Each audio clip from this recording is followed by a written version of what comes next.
Hey guys, tonight we're stepping into the palaces of Queen Victoria and watching what happened every time a Romanov showed up at her door. 60 years of emperors and grand dukes visiting a woman who didn't trust them but couldn't stop inviting them back. There's an emperor who arrives a week early, throws the palace into chaos and refuses every bed, sends his valet to the stables for straw to stuff his own military cot. Two sisters who wear the exact same dress every day for 2 months to mess with London. A tsar forced into a kilt who whispers he's never shown his knees in his life. And it starts with a 20-year-old queen falling for a Russian prince on a dance floor at 3 in the morning. We're walking through all of it. Ballrooms, state dinners, Scottish reign. From 1839 to 1896. 3 generations, 4 palaces, one very small queen who wrote everything down. Find a comfortable position, let the day go. If these quiet evenings help you drift off, I'd love it if you'd subscribe. It really does help these stories find more people. And if you want to leave a word about where you're listening from tonight, I'm always curious. No rush. All right, let's begin. She'd been dreading it, if we're honest. The young queen, 20 years old, barely 2 years on the throne, had been told weeks in advance that the eldest son of the Russian emperor was on his way to London. And she didn't want him. She didn't want any of it. She had her opera nights, her dancing, her Prime Minister Lord Melbourne, who could always make her laugh. What on earth was she supposed to talk about with a Russian? Half her family had quarrelled with them. Her uncle Leopold, the man she trusted most in the world, loathed them. Her own Aunt Julie had been married off to a Romanov prince, who'd stuffed her into a Chinese vase and left her there. Victoria had grown up hearing the stories, the cruelty, the coldness, the endless military parades in freezing courtyards. The Russians, she and Lord Melbourne had agreed over dinner one December evening, were all rather savage. So when Melbourne told her to be extremely civil to the tsarevich, the emperor is very susceptible, he'd warned. He's half a savage, but they've a great deal of feeling.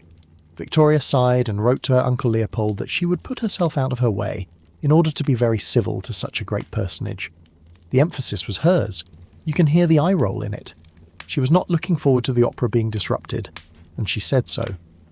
And then he walked in. Tsarevich Alexander arrived at Buckingham Palace on a Friday afternoon in early May of 1839. He was 21 years old, tall, with large blue eyes and a short nose and what Victoria would later describe in her journal as a pretty mouth with a sweet smile.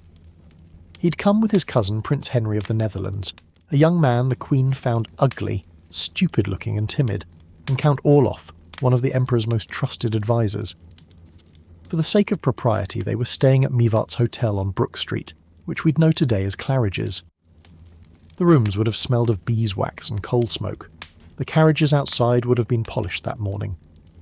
The palace Alexander entered was still relatively new to Victoria herself. She'd moved into Buckingham Palace the moment she became queen, escaping her mother's suffocating household at Kensington with a kind of fierce relief. The building was enormous, still being finished in places.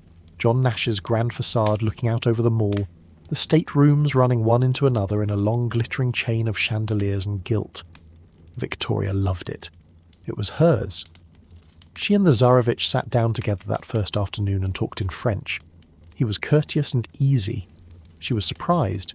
She'd been expecting something stiff and imperial, some echo of the severity her uncle Leopold always described when he spoke about the Russian court. Instead, she found someone natural and merry, and she said so, writing in her journal that evening that she liked the Grand Duke extremely. I keep thinking about that word she chose. Extremely. Victoria was not a woman who used superlatives carelessly. She noticed things, she weighed them, and she wrote them down with a kind of stubborn precision that makes her journals feel less like a diary and more like a courtroom record. When she said she liked someone extremely, she meant something was shifting inside her. At dinner that night, she sat between Alexander and the unfortunate Prince Henry. The candles would have been lit by then, dozens of them along the table, the silver catching the light, the household band playing somewhere nearby. Alexander talked easily. He was, she recorded, exceedingly agreeable, so good-natured and so easy to get on with. Prince Henry, on the other hand, was very heavy but good-natured. You can almost feel her turning in her chair, angling herself toward the more interesting man. She'd spent years at Kensington with no one her own age, no one to talk to freely, And here was this tall young Russian who seemed to actually enjoy her company. The next day was a Sunday, and Alexander was startled to learn that in England the theatres were shut on the Sabbath, a concept that apparently did not exist on the continent. Victoria lent him horses and carriages so he could ride in Hyde Park with her gentleman, and she noted with satisfaction that he was very pleased with the horse she'd chosen for him.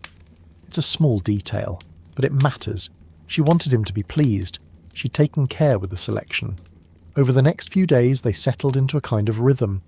There were lunches, carriage drives, evenings at the opera. The British press, which had been attacking Russia for months, suddenly went quiet for the duration of his visit, as if the whole country had agreed just for a few weeks to be polite. Back in St. Petersburg the emperor was pleased.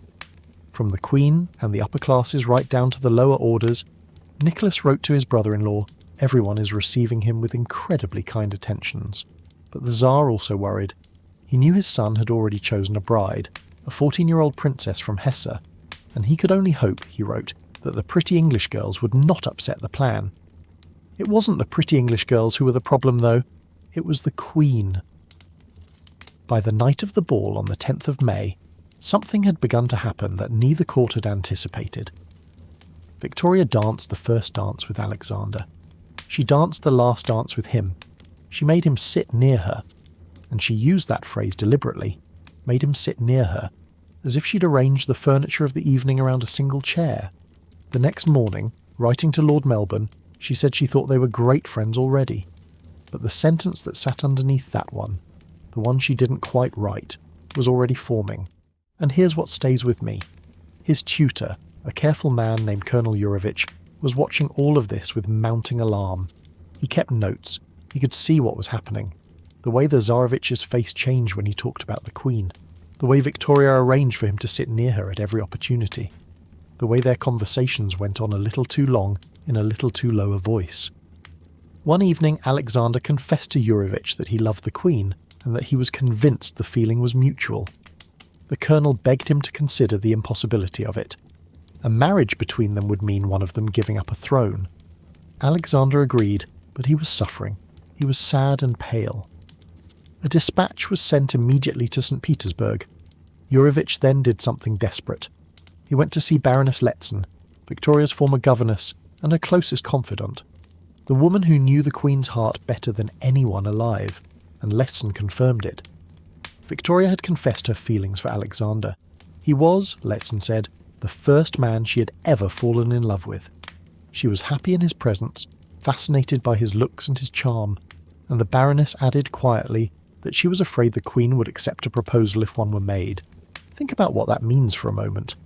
The heir to the largest empire on earth, and the Queen of the most powerful one. Both 20 years old, both lonely in ways that only people raised inside palaces can be lonely. And for a few weeks in the spring of 1839 they had found each other. One evening at the opera, sitting in adjacent boxes for the sake of propriety, Alexander slipped behind the velvet curtains into the Queen's box during an interval. They talked alone for half an hour. She told him about the political crisis she was fighting. Her new Prime Minister had demanded she dismiss her Whig ladies-in-waiting, and she'd refused. Alexander was shocked on her behalf. He thought the demand was absurd.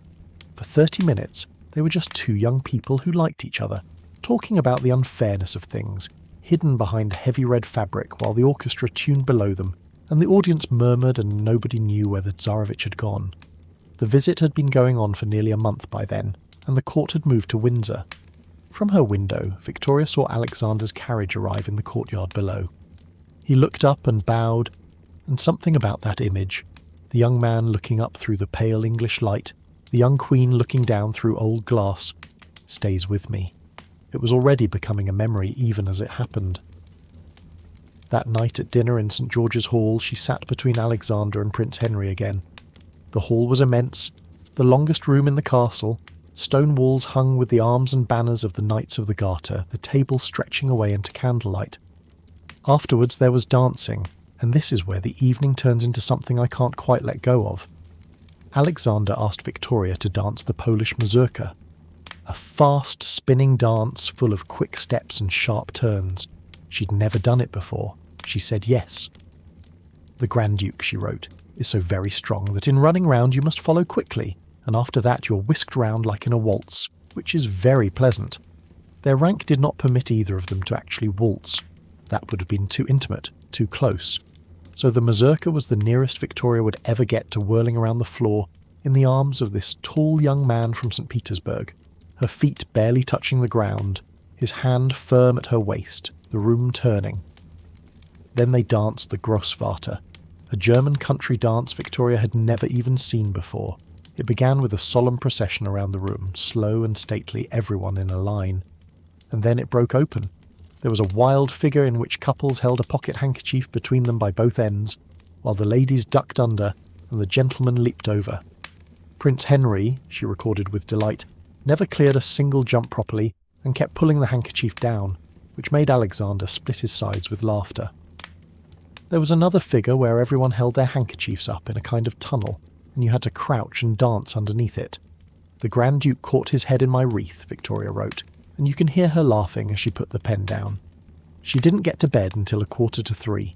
She couldn't sleep until 5. There's something about lying awake after a night like that.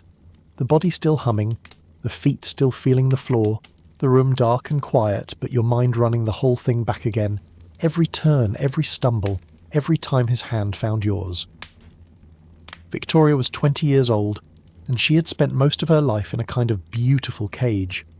Now the cage had a crack in it, and through it came this music, this laughter, this strong young man who caught his head in her wreath and didn't care. Victoria celebrated her 20th birthday a few days later with another ball, and Alexander partnered her in the final country dance. "We flew down the middle," she wrote, "and he is so strong that he can twist you about just as he pleases." She left the ball at 3:30 in the morning with a terrible headache. It was the happiest kind of headache. They went to Ascot together in an open carriage. She won a bet with him, a gold sovereign, and told him she would keep it as a souvenir. He donated £300 to the Jockey Club, who named a race in his honour. It's still run today. Every October at Newmarket, horses thunder down the course in a race called the tsarevich, and nobody watching in the grandstand remembers that it was named for a young Russian who danced too fast with a queen one spring and then went home. But the emperor was becoming concerned. His son had been in England nearly a month. The dispatches from Tsarevich were unambiguous. Alexander was sent to visit the Bank of England, Newgate Prison, Oxford University. Anything to keep him busy, anything to keep him away from her. At Brasenose College he received a doctorate in law. He gave £20,000 to English charities, particularly for the release of the debtors he'd seen in prison. He scattered medals and snuff boxes and rings among the Queen's courtiers, like a man who knows he's about to leave and wants to leave something of himself behind in every room. On his last evening at Windsor, Alexander told Victoria at dinner that he would never forget these days. "These are not only words, I assure you, madame," he said. She wrote the sentence down in her journal and then added, her handwriting pressing a little harder into the page, "I really love this amiable and dear young man who has such a sweet smile. His shake of hands was always so warm." They danced the mazurka one last time, then the Grossvater one last time. The pocket handkerchief jumping was more delightful than ever, she wrote, and you can feel her holding on to every second of it, stretching the evening out like thread. And then he came to say goodbye. He kissed her hand, she kissed his cheek, he kissed hers. His voice faltered. He told her he lacked the words to express what he really felt. She stood at the window and watched him go. The next morning, Victoria was surprised at how flat everything felt. Lord Melbourne noticed that she couldn't stop talking about the tsarevich, and that her eyes were wet. She showed him a book of prints that contained a picture of Alexander as a boy of 11, and they both agreed it still looked so much like him. In the quiet weeks that followed, everything that reminded her of his visit became something to hold. When Gay Loisir, the quadrille they danced together, was played at court, she went into rhapsodies. She said it was just like old times. The phrase tells you everything. She was 20 years old. She'd known him for a month, and already she was speaking about it in the past tense, as something finished, something old. But Victoria was a queen, and queens do not stay still for very long. By October, her cousin Prince Albert of Saxe-Coburg arrived at Windsor. Serious, sensitive, handsome Albert, who hated late nights and rich food, and took no pleasure in the balls and parties that so delighted her. He was everything the tsarevich was not. Where Alexander had spun her across the floor, Albert would steady her. Where Alexander had made her laugh until 3 a.m, Albert would make her think. She looked at him and felt something different. Quieter, more grounded, closer to the life she would actually live. 5 days later, she proposed. Alexander, by then, was already engaged to his princess from Hesse. They married the following spring. He never came back to England, and from Russia, as a wedding present for Victoria and Albert, the emperor sent an enormous malachite vase. It stood almost 6 feet tall, carved from green stone at the Imperial Lapidary Works near St. Petersburg. It was placed in the grand reception room at Windsor Castle, in a corner where the light falls unevenly across the stone. It's still there. It's always cold to the touch. There is something I want to say about this before we move on. Victoria had spent her entire childhood watched, every step supervised, every friendship monitored, every room she entered shared with her mother or her mother's comptroller. She was never alone and never free. The closest she came to ordinary human warmth was Lord Melbourne's company, his wit, his kindness, his fatherly ease with her across the dinner table. And then Alexander arrived, and for the first time she felt something that wasn't fatherly at all. It was fast and physical and full of laughter, and it ended. It ended because it had to. Because thrones don't bend, and empires don't share, and 20-year-olds who happen to rule countries don't get to choose the person who makes them fly down the middle of a dance floor at 3 a.m. But she kept the gold sovereign, and the malachite vase stayed in its corner at Windsor, year after year, cold and green and Russian, while the Queen grew older and the empire grew larger, and the tsarevich became a tsar and then became a memory. And that quadrille, Gay Loisir, nobody plays it anymore. Nobody remembers the tune. 5 years had passed since the mazurka. Victoria was married now to Albert, and she'd had 3 children in quick succession, Vicky, Bertie and Alice, with a 4th on the way. The palace felt different with Albert in it, steadier, quieter. He'd reorganised the household, trimmed the budgets, and replaced the easy warmth of Lord Melbourne's company with something more purposeful and more German. Victoria adored him. She also found sometimes that she missed the dancing. In the spring of 1844, word arrived that the Emperor of Russia wished to come to England.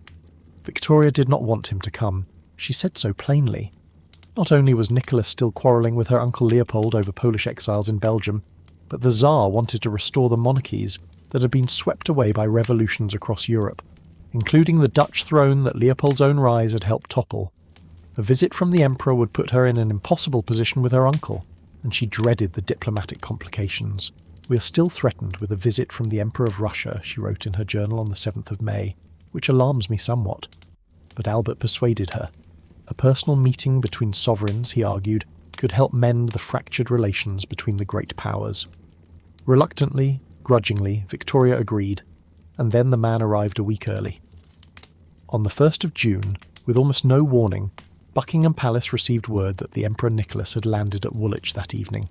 He'd crossed the Channel wearing a large grey travelling cloak and a grey cap, travelling under the name Count Orlov to avoid the attention of Polish nationalists who might try to kill him. There was a large community of Polish exiles in London, and the fears were not imaginary. During his stay, an armed Polish man would be caught inside Windsor Castle. Even Baron de Brunov, the Russian minister in London, hadn't been told the exact time of his arrival. Nicholas simply appeared. The palace went into something close to panic. The rooms that had been set aside for the emperor were hastily freshened up. Russian pictures were hunted out of storage and hung on the walls, including a portrait of the Empress Alexandra, positioned where Nicholas would see it when he entered. Flowers were arranged. Linen was changed. Servants who'd been preparing for an arrival days from now were suddenly told it was tonight.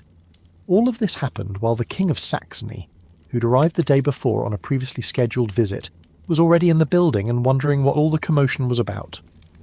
The question of which visiting monarch outranked the other was, Victoria noted wearily, one that would cause complications. "No one yields to the other in rank," she wrote, in spite of the greater size and power of the kingdoms. She was 6 months pregnant, hated receiving people in what she called her present condition, and was now hosting 2 foreign sovereigns simultaneously in a palace that smelled of fresh paint. Nicholas, meanwhile, had settled into the Russian embassy at Ashburnham House in Westminster. He sent a note to Prince Albert immediately, asking to see the Queen at the earliest opportunity.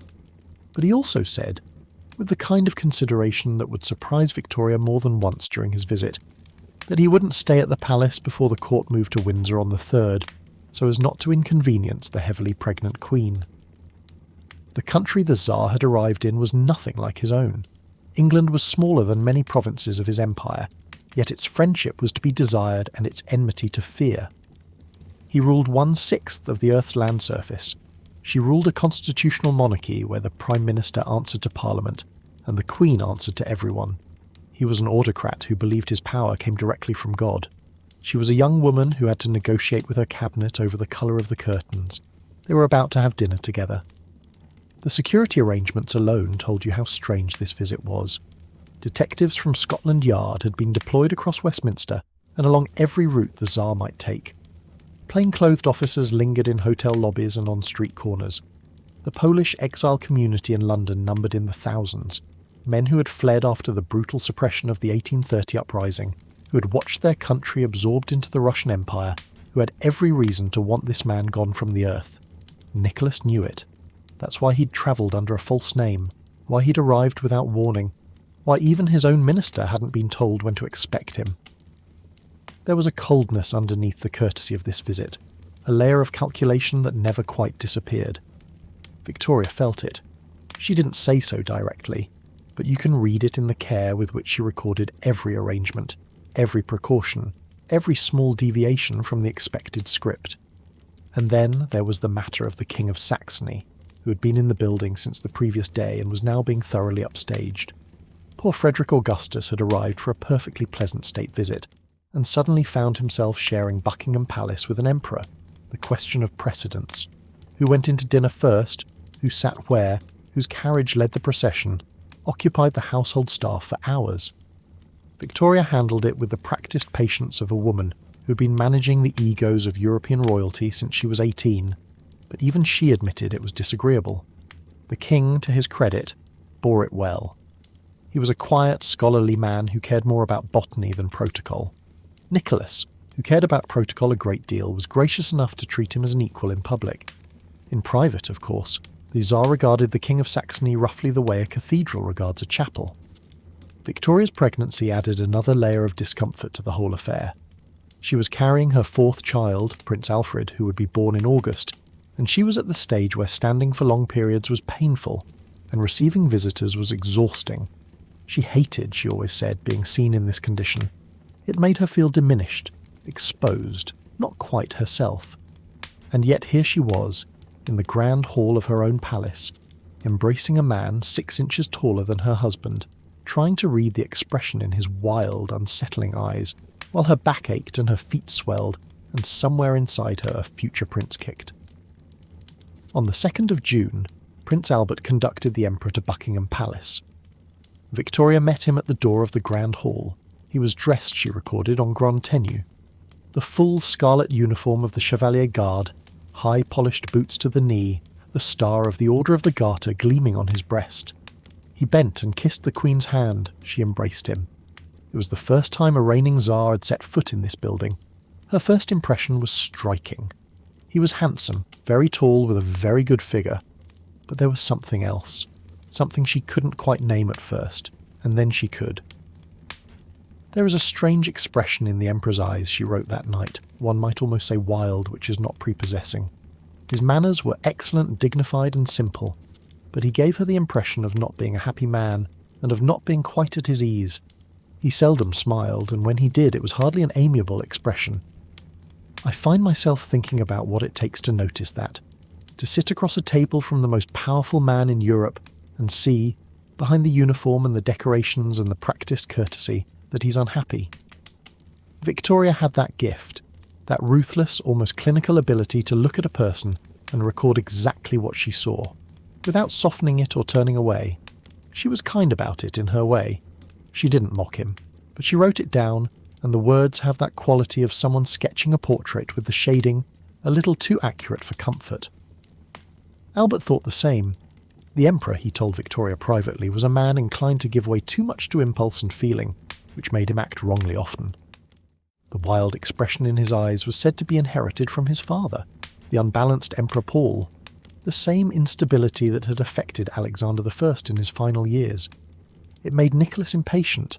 It made him speak too loudly and too frankly. They sat down to dinner that first evening in one of the smaller rooms. Victoria between the King of Saxony and the Emperor of Russia, the candlelight catching the garter star and the scarlet wool, and the silver on the table. Nicholas was in civilian evening dress now, and Victoria noticed the slight defect in one eye that gave him that unsettling stare. He talked about the great advantage of sovereigns seeing one another face to face. One could do more in a conversation, he said, than by all sorts of messages. One could explain one's feelings and emotions so much more easily. Victoria agreed with this in principle, although she could see that the Emperor's idea of explaining one's emotions was rather different from her own. He spoke loudly and with great feeling. He spoke about politics as if the dining room were a war room. Albert thought he was almost too frank. He talked so openly before people, Victoria told Leopold, which he should not do. The next morning, before anyone at the palace was quite ready for him, Nicholas went shopping. He visited Mortimer and Hunt's, the jewellers on Bond Street, where he was later reported to have spent £5,000 on jewellery and gold plate in a single visit. Then he called on the Prime Minister, Sir Robert Peel, and various members of the aristocracy. He moved through London like a man who had never seen a city that didn't belong to him. Curious, appreciative, slightly baffled by the freedom of the streets and the fact that nobody bowed. But the detail that stays with me from those first 2 days in London is the bed. Nicholas refused to sleep in the bed that had been prepared for him at the Russian embassy. He'd brought with him the narrow military camp bed that always travelled wherever he went, a folding iron frame that could be set up in minutes, the kind of bed a soldier sleeps on in the field. His valets asked the embassy servants for straw from nearby stables so they could stuff the mattress. The request was met with pure amazement. Here was the emperor of the largest empire on earth, a man who owned palaces filled with malachite and gold, who commanded armies of 1 million men, and he wanted to sleep on straw. There's something about that image that I can't let go of. The servant standing in a London stable in the early hours of the morning, pulling straw from a bale, carrying it back to the grand rooms of the embassy, where the emperor's iron bed stood, waiting among the silk and the chandeliers. The disconnect between the world he represented and the world he actually inhabited when the doors closed and the candles were snuffed out. Nicholas was a military man to the marrow. Uniform, he would later tell Victoria, was like a second skin. The camp bed was not an eccentricity. It was who he was. Every night, no matter how gilded the room, he lay down on straw and iron and closed his eyes, and was, for a few hours, just a soldier. The embassy servants talked about it for days afterwards. You can be sure of that. Downstairs, in the kitchens, around the back entrance where the carriages waited, the story of the Emperor's straw would have spread through every servants' hall in Westminster by morning. It's the kind of detail that travels fast, because it's the kind of detail that makes no sense to the people who have to live with it. You've polished the silver, turned down the finest sheets in the building, laid out the thickest goose-down pillows, and the man wants straw, from a stable, for a bed he brought with him from Russia, in a trunk. Victoria found this both admirable and strange. She was a woman who appreciated comfort, the particular warmth of well-chosen upholstery, the weight of good curtains, the satisfaction of a room arranged exactly as she wanted it. The idea of choosing discomfort on purpose, of carrying your own bed across Europe like luggage, was foreign to her in every sense. And yet she understood, or was beginning to understand, that this man was not performing austerity. He genuinely preferred it. The great palaces of St. Petersburg were his inheritance, not his taste. On the afternoon of the 3rd, the court left for Windsor Castle. The Emperor came too, installed now in rooms within the castle itself. He brought the camp bed. He asked again for straw. The castle servants were as astonished as the embassy staff had been. Straw from the royal mews. For the Emperor of Russia. They brought it. They stuffed the mattress. They left the room shaking their heads. That night, 63 people attended a state dinner in the Waterloo Gallery, a room whose very name was a provocation, commemorating as it did Britain's victory over Napoleon, a war in which Russia had been an ally but at enormous cost. 53 dishes were served on the magnificent silver-gilt grand service, the pieces gleaming under the chandeliers. Victoria's private band played during the meal. Nicholas, seated beside the Queen, remarked how good it was to see each other in person, rather than trust everything to diplomats. He was warming to the evening, growing more expansive, more himself, which meant Victoria was beginning to understand louder and more candid than was wise. She noticed that he was uncomfortable in civilian clothes. He complained about the custom at the British court not to wear uniform. This was a man who felt naked without epaulets, who didn't quite know what to do with his hands when they weren't resting on a sword belt. At the embassy, at the palace, and now here at Windsor, he was always slightly out of place. Too tall for the doorways, too loud for the drawing rooms, too blunt for the careful obliquities of English conversation. And yet Victoria was warming to him, despite herself. "I am very glad that the Emperor came," she wrote that night. The words surprised her, she could tell. She hadn't expected to mean them. She was beginning to see something she hadn't anticipated.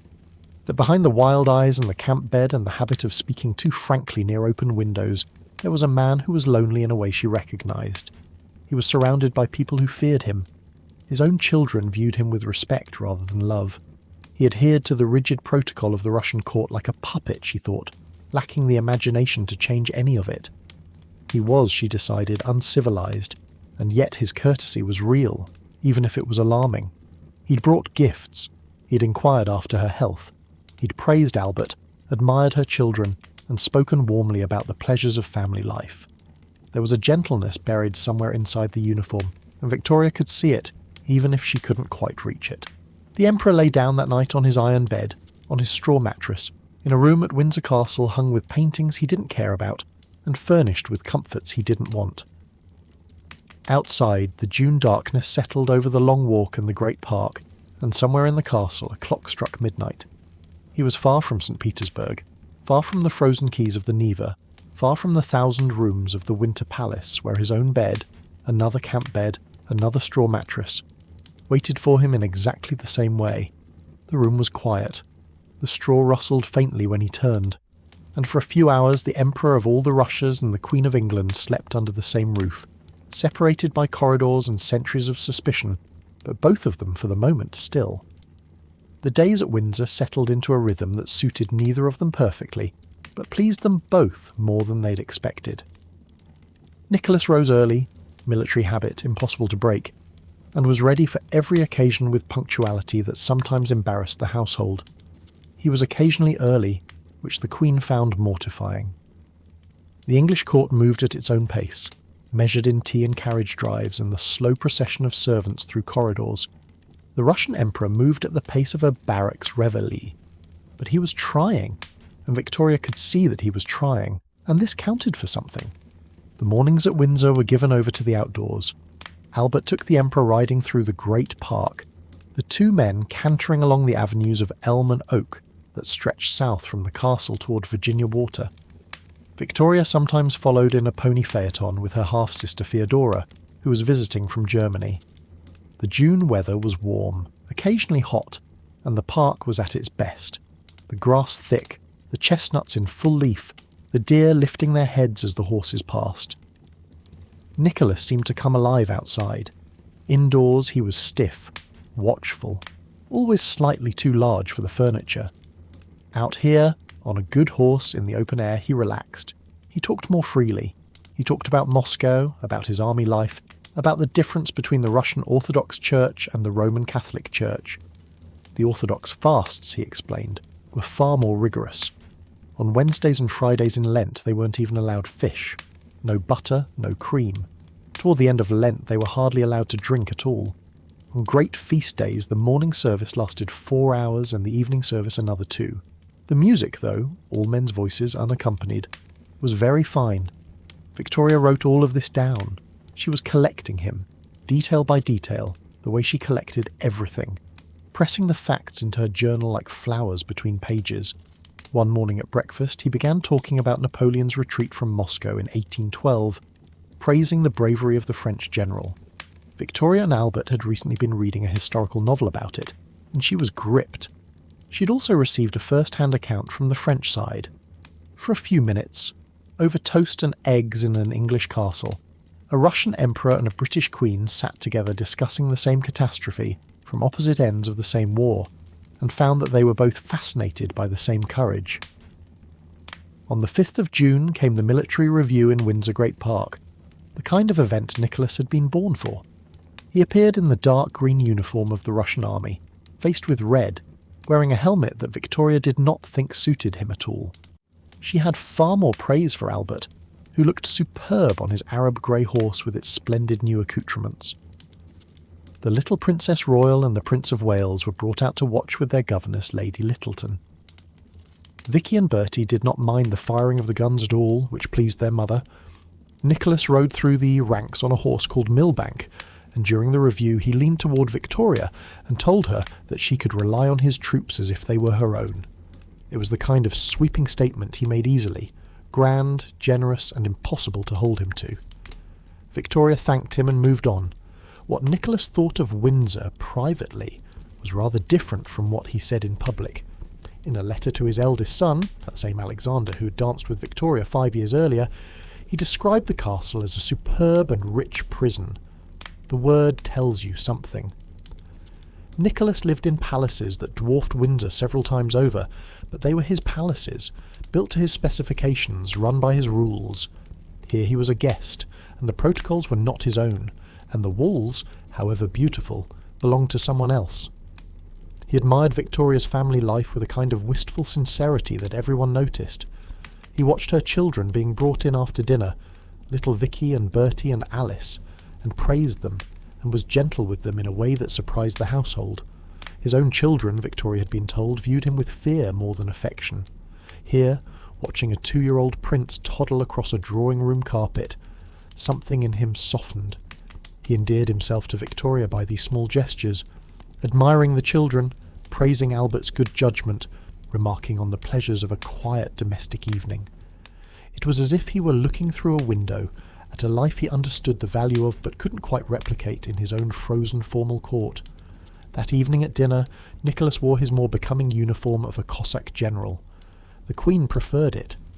The silver-gilt grand service gleamed along the table as the band of the lifeguards played, and the Emperor, more comfortable now, more at ease in uniform than he'd been in civilian clothes all week, began to talk about politics. He talked about Turkey. He talked about the Ottoman Empire as if it were a patient on a sickbed, which in many ways it was. He spoke loudly. He spoke with conviction. He said things that prime ministers say behind closed doors, not at dinner tables near open windows. And here is the image that stays with me from that evening. Sir Robert Peel, the Prime Minister, sitting at the same table, listening to the Emperor of Russia announce his views on the Eastern question, in a voice that could be heard in the courtyard below, and quietly, without making a scene, without interrupting the flow of imperial certainty, getting up and moving Nicholas away from the open window. Because people outside could hear everything he was saying, the Tsar didn't notice. He kept talking. He was, in that moment, exactly what Victoria had described. A man who gave way too much to impulse, who confused the dinner table with the war room, who didn't understand that in England the walls had ears and the ears belonged to newspapers. But the afternoon that defines this visit, the one the whole country would remember, was Ascot. On the day of the Queen's Cup, Albert took Nicholas to the racecourse. They rode in the royal procession down the course, the Emperor, the Prince, and the King of Saxony together in the leading carriage, the crowds pressing against the rails, the turf soft from recent rain. Nicholas had never been to an English race meeting before. The scale of it, the grandstands, the bookmakers, the extraordinary democracy of the crowd where dukes and dustmen stood side by side, seemed to both delight and bewilder him. After watching the Queen's Cup, he came down to examine the winning horse. The Emperor, the Times reported, seemed particularly pleased with the animal's points. He walked among the public without fear and was loudly cheered. Cheered by English men and women who didn't bow, who stood where they pleased, who called out as they would to any visitor who'd earned their approval. It mattered to him more than he let on. Before leaving the racecourse that day, it was announced that the Emperor was endowing the Gold Cup with £5,000, not in cash, but in the form of a plate that would bear the Russian coat of arms. The double-headed eagle, stamped in silver as a permanent gift to English racing. It was the kind of gesture Nicholas loved. Grand, unmissable, leaving his mark on something the English cared about deeply. The Gold Cup was run again 2 days later, and Lord Albemarle's horse won. He immediately named it the Emperor. The following year, when the horse won again, the race itself was renamed the Emperor's Plate, and a magnificent new silver trophy was commissioned. On it were depicted the palaces of Peterhof and Gatchina, and heroic scenes from the life of Peter the Great. Russian history, rendered in English silver, given as a prize at an English race course. There's something about that combination that perfectly captures the strangeness of this visit. Two empires trying to impress each other through the medium of horses. In London, between Windsor engagements, the Tsar visited the United Services Club on Pall Mall, inspected the Houses of Parliament, still being rebuilt after the Great Fire of 1834, and attended a fete at Chiswick House in West London, where he got on well with Lord Melbourne. Victoria took him to the opera at Her Majesty's Theatre, and when they arrived she took the Emperor's hand and led him to the front of the royal box so that the audience could see him. The cheering was enormous. On Sunday he went to the Russian chapel on Welbeck Street for the Orthodox service, and for a few hours he was back in his own world. The chanting, the incense, the icons, the deep male voices rising without accompaniment into the London air. Nicholas was overcome as he kissed the Queen's hand in parting. Victoria watched him go, this tall, unhappy military man who'd slept on iron and eaten off gold and spoken too loudly near open windows, and she felt something she hadn't expected to feel. She liked him. Not the way she'd liked Alexander, not with that breathless dancing intensity. But she liked his honesty, his awkwardness, his inability to pretend. She liked that he praised Albert and admired her children and genuinely seemed to enjoy the domestic warmth of their household, even though his own domestic life was rigid and cold. "There is much about him that I cannot help liking," she wrote to her Uncle Leopold afterwards. "His character is one which should be understood and looked upon for once as it is." Albert accompanied the Emperor down to Woolwich, where the Black Eagle waited. Nicholas boarded, and the ship pulled away from the dock, and England shrank behind him into the grey water of the Thames. He'd left behind substantial charitable donations, money for various causes around London, contributions toward Nelson's column and the Wellington Monument. He'd also left behind something less tangible, the impression of a man who was better than his reputation. Victoria's ministers had been surprised by his frankness, even if that frankness had sometimes required moving him away from windows. Lord Aberdeen told the Queen that the Emperor was exceedingly pleased with his visit, that he was very friendly toward England and wished to be on the best terms with her. Aberdeen also thought, privately, that the Emperor was almost overwhelmed by the weight of his responsibilities as sovereign, a man carrying an empire on shoulders that were broad enough but not quite steady enough. Victoria herself, reflecting on it all, thought that the Emperor and autocrat of all the Russias had developed what she called that sombre ennui, which is so often the fruit of unopposed despotism. He could do anything he wanted, and that freedom had made him restless rather than content. She called him uncivilized. She also called his courtesy alarming. These were not contradictions in Victoria's mind. They were simply two sides of the same man, the soldier who slept on straw and the sovereign who spent £5,000 on jewellery in a single morning on Bond Street. In the weeks that followed, the gifts kept coming.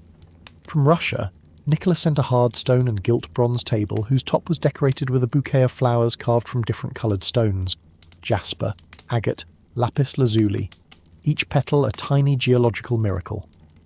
Victoria placed it in the white drawing room at Windsor. He also sent a huge porcelain vase made by the Imperial Porcelain Factory in St. Petersburg. On one side was a view of the Catherine Palace at Tsarsku Selo. On the other, the Grand Palace at Peterhof. Victoria put it in the bay window of the green drawing room and wrote him a letter of thanks. In return, she sent a 62-piece Coalport dessert service decorated with the Russian orders of chivalry. And a Minton dinner and dessert service, blue and gold border, the Romanov double-headed eagle in the centre, the imperial crown in red and gold above it, made specially for the Tsar's new imperial yacht. The yacht was called the Queen Victoria. It had been built on the Isle of Wight and arrived in Kronstadt in 1846 with its English crew.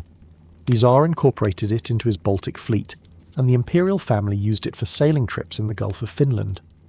Every time they sat down to dinner on board, they ate off plates bearing Victoria's name, decorated with her gift, sailing on Russian water.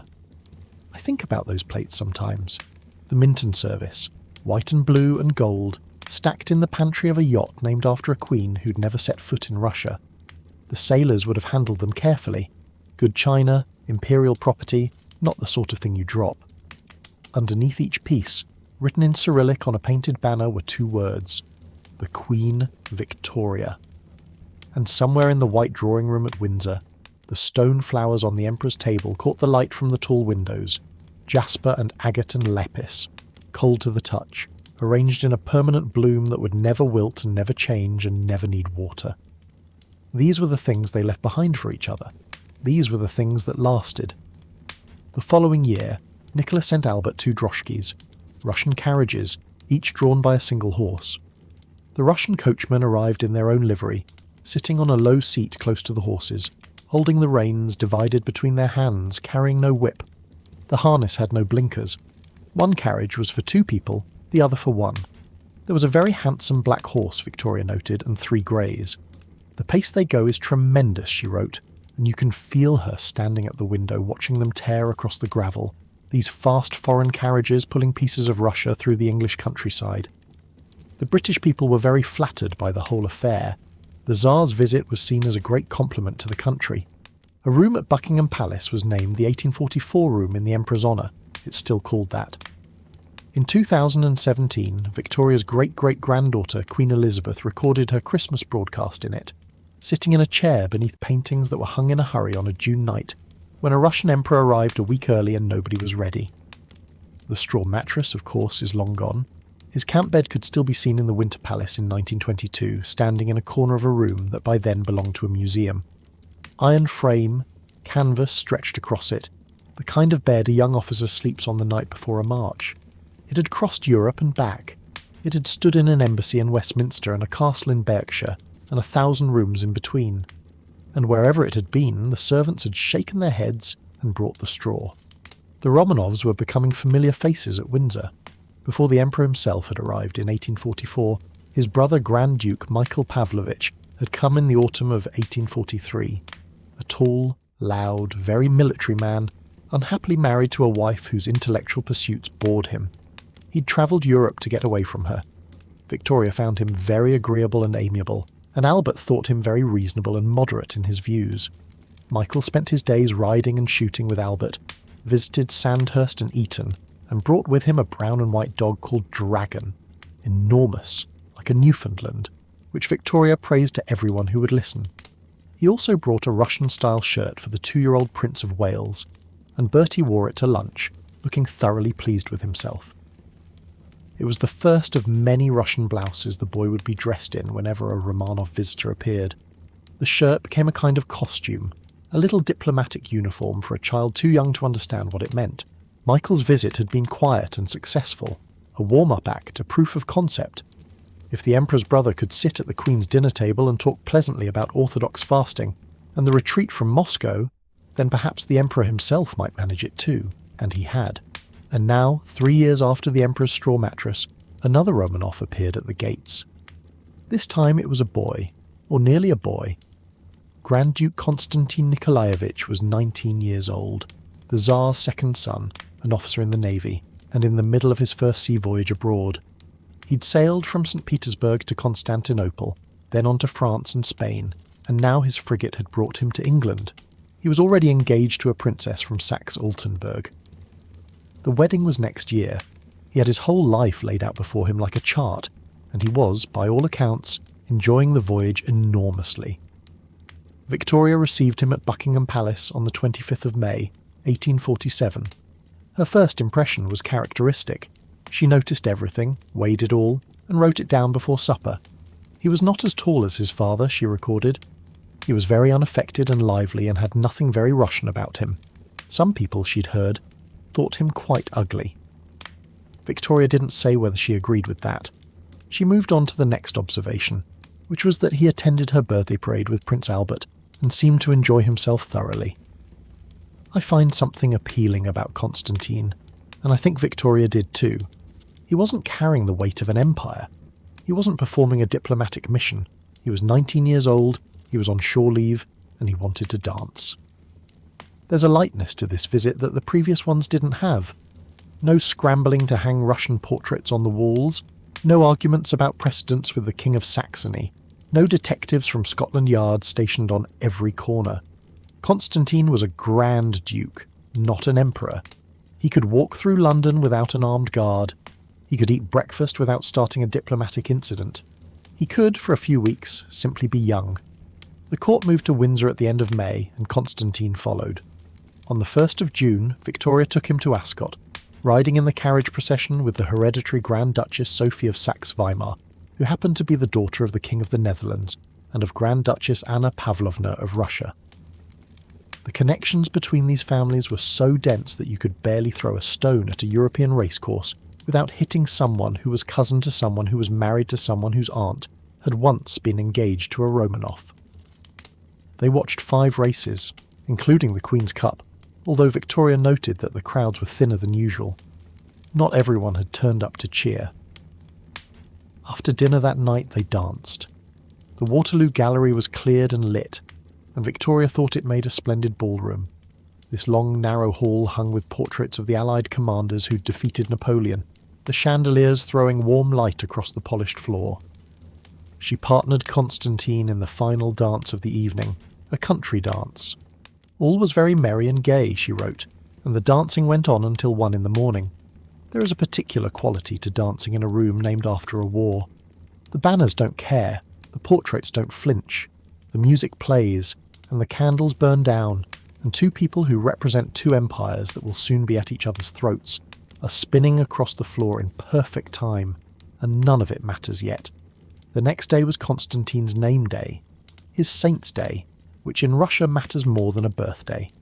Victoria presented him with some shirt studs. It was a small gift, personal rather than diplomatic, the kind of thing you give a young man you've grown fond of rather than a foreign dignitary you're obligated to impress. There was one more ball at Windsor before the court returned to London. In the city, the social programme intensified. Victoria took Constantine to the opera, where they saw the 2nd and 3rd acts of La Sonnambula, the Sleepwalker, with her favourite singer, Jenny Lind. Victoria had heard Lind before and was devoted to her. She'd already decided that the young Swedish soprano had the purest, most unearthly voice she'd ever encountered. Constantine sat beside the Queen in the royal box, and Lind sang, and the opera house was dark except for the stage, and for a few hours the Grand Duke and the Queen existed in a world made entirely of music and candlelight and the sound of a woman's voice climbing through the air. Lind sang without visible effort. Her voice seemed to arrive from somewhere above and behind her, as if she were merely the vessel through which the music passed. Victoria had cried the first time she heard her. She wouldn't admit to crying now, but Constantine may have noticed that the Queen was very still during the final aria, her hands folded in her lap, her eyes fixed on the stage. The opera was about a sleepwalker, a young woman who walks through the world unconscious, innocent, exposed. It's a strange thing to watch in a royal box, surrounded by gilt and velvet and the faint rustle of 2,000 people breathing in the dark. There was a dinner and concert at Marlborough House, then a ball at Buckingham Palace for 1,750 people, at which Victoria partnered Constantine in a quadrille. Then a dinner and concert given by the Duke of Wellington at Apsley House, the great London mansion at Hyde Park Corner, then another ball at Stafford House. The schedule was relentless.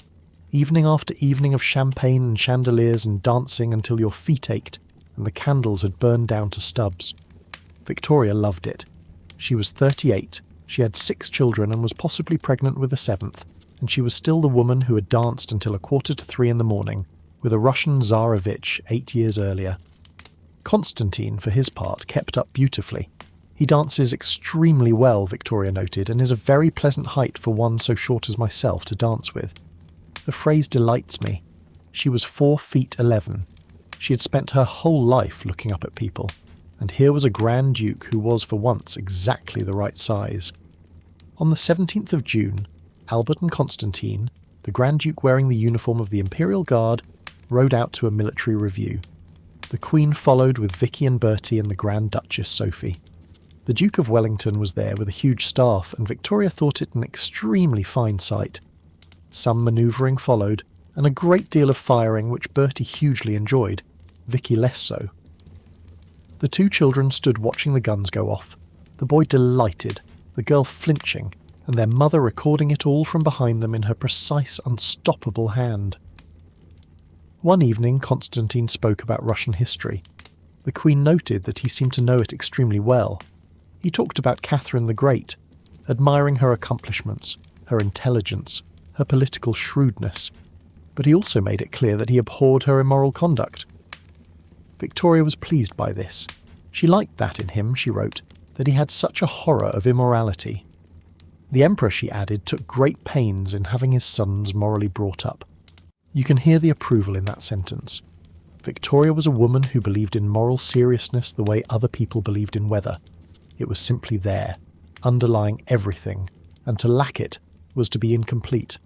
That a 19-year-old Russian Grand Duke should sit at her dinner table and express genuine disgust at Catherine's love affairs was, to Victoria, a mark of excellent parenting. There's something I keep thinking about, though. Constantine was talking about Catherine the Great at a dinner table in Windsor Castle. A woman who'd seized the Russian throne from her own husband, who'd had more lovers than anyone could count, who'd expanded the empire through sheer force of will and cunning. And Victoria was nodding along, approving of the boy's moral outrage, while sitting in a room hung with paintings of men who'd killed tens of thousands of other men in the name of national interest. The moral universe of the 19th century was a strange place. You could conquer half a continent and be admired for it. But sleeping with someone you weren't married to was abhorrent. Victoria inhabited this contradiction without the slightest discomfort. It was simply how things were. In mid-July, Victoria and Albert took their family to Osborne House. Their new villa on the Isle of Wight near Cowes, later described by Disraeli as a Sicilian palazzo with gardens, terraces, statues and vases shining in the sunshine. They'd only spent their first night there the previous September, so the house still had the particular smell of new plaster and fresh paint, and recently laid carpet that marks a home not quite settled into itself. The house itself was Italianate. Cream-coloured walls, a tall campanile tower, terraces stepping down toward the Solent. Albert had designed much of it himself, working with the builder Thomas Cubitt, and he'd filled it with the things he loved. Frescoes, marble, a billiard room with a view of the water, nurseries for the children high up under the eaves where the light was good. It was meant to be a private place, a family place, somewhere the Queen could walk in the garden without being stared at. The staff was smaller than at Windsor or Buckingham Palace. The pace was slower. Meals were simpler. Even the furniture was less formal. Cushions where there would normally be carved oak. Curtains in lighter fabrics. The kind of small domestic compromises that told you a man who loved his wife had been allowed to make decisions about upholstery. Osborne was looking its best. The gardens ran down to the sea, and the air was different from London, salt and green and slow. Among the guests was Victoria and Albert's cousin Alexander Mensdorff-Pouilly, and once again Constantine proved himself an excellent dinner companion. He spoke about the French and Russian armies and the Napoleonic Wars with considerable knowledge, and the conversation moved easily through history and politics and back again. Afterwards they went for a carriage drive round the island, through Ryde and Binstead, past hedgerows and low stone walls, the summer light slanting across the fields. And then, that evening they did something that feels so ordinary it almost doesn't belong in a story about empires. They took up the carpet in the drawing room and had a dance, not a state ball, not a reception for 1,750 people, just a few guests, a cleared floor, and music. Victoria partnered Constantine in a polka, a quick, bouncing dance that had become fashionable across Europe only a few years earlier. The polka was not dignified. It was not stately. It was the kind of dance that made you laugh, that required you to be light on your feet and not too worried about what you looked like. A queen and a grand duke in a drawing room on the Isle of Wight, with the carpet rolled up and the furniture pushed against the walls and the windows open to the summer night. The sound of the piano would have carried out across the lawn and down toward the water, mixing with the salt air and the faint wash of the Solent against the shore.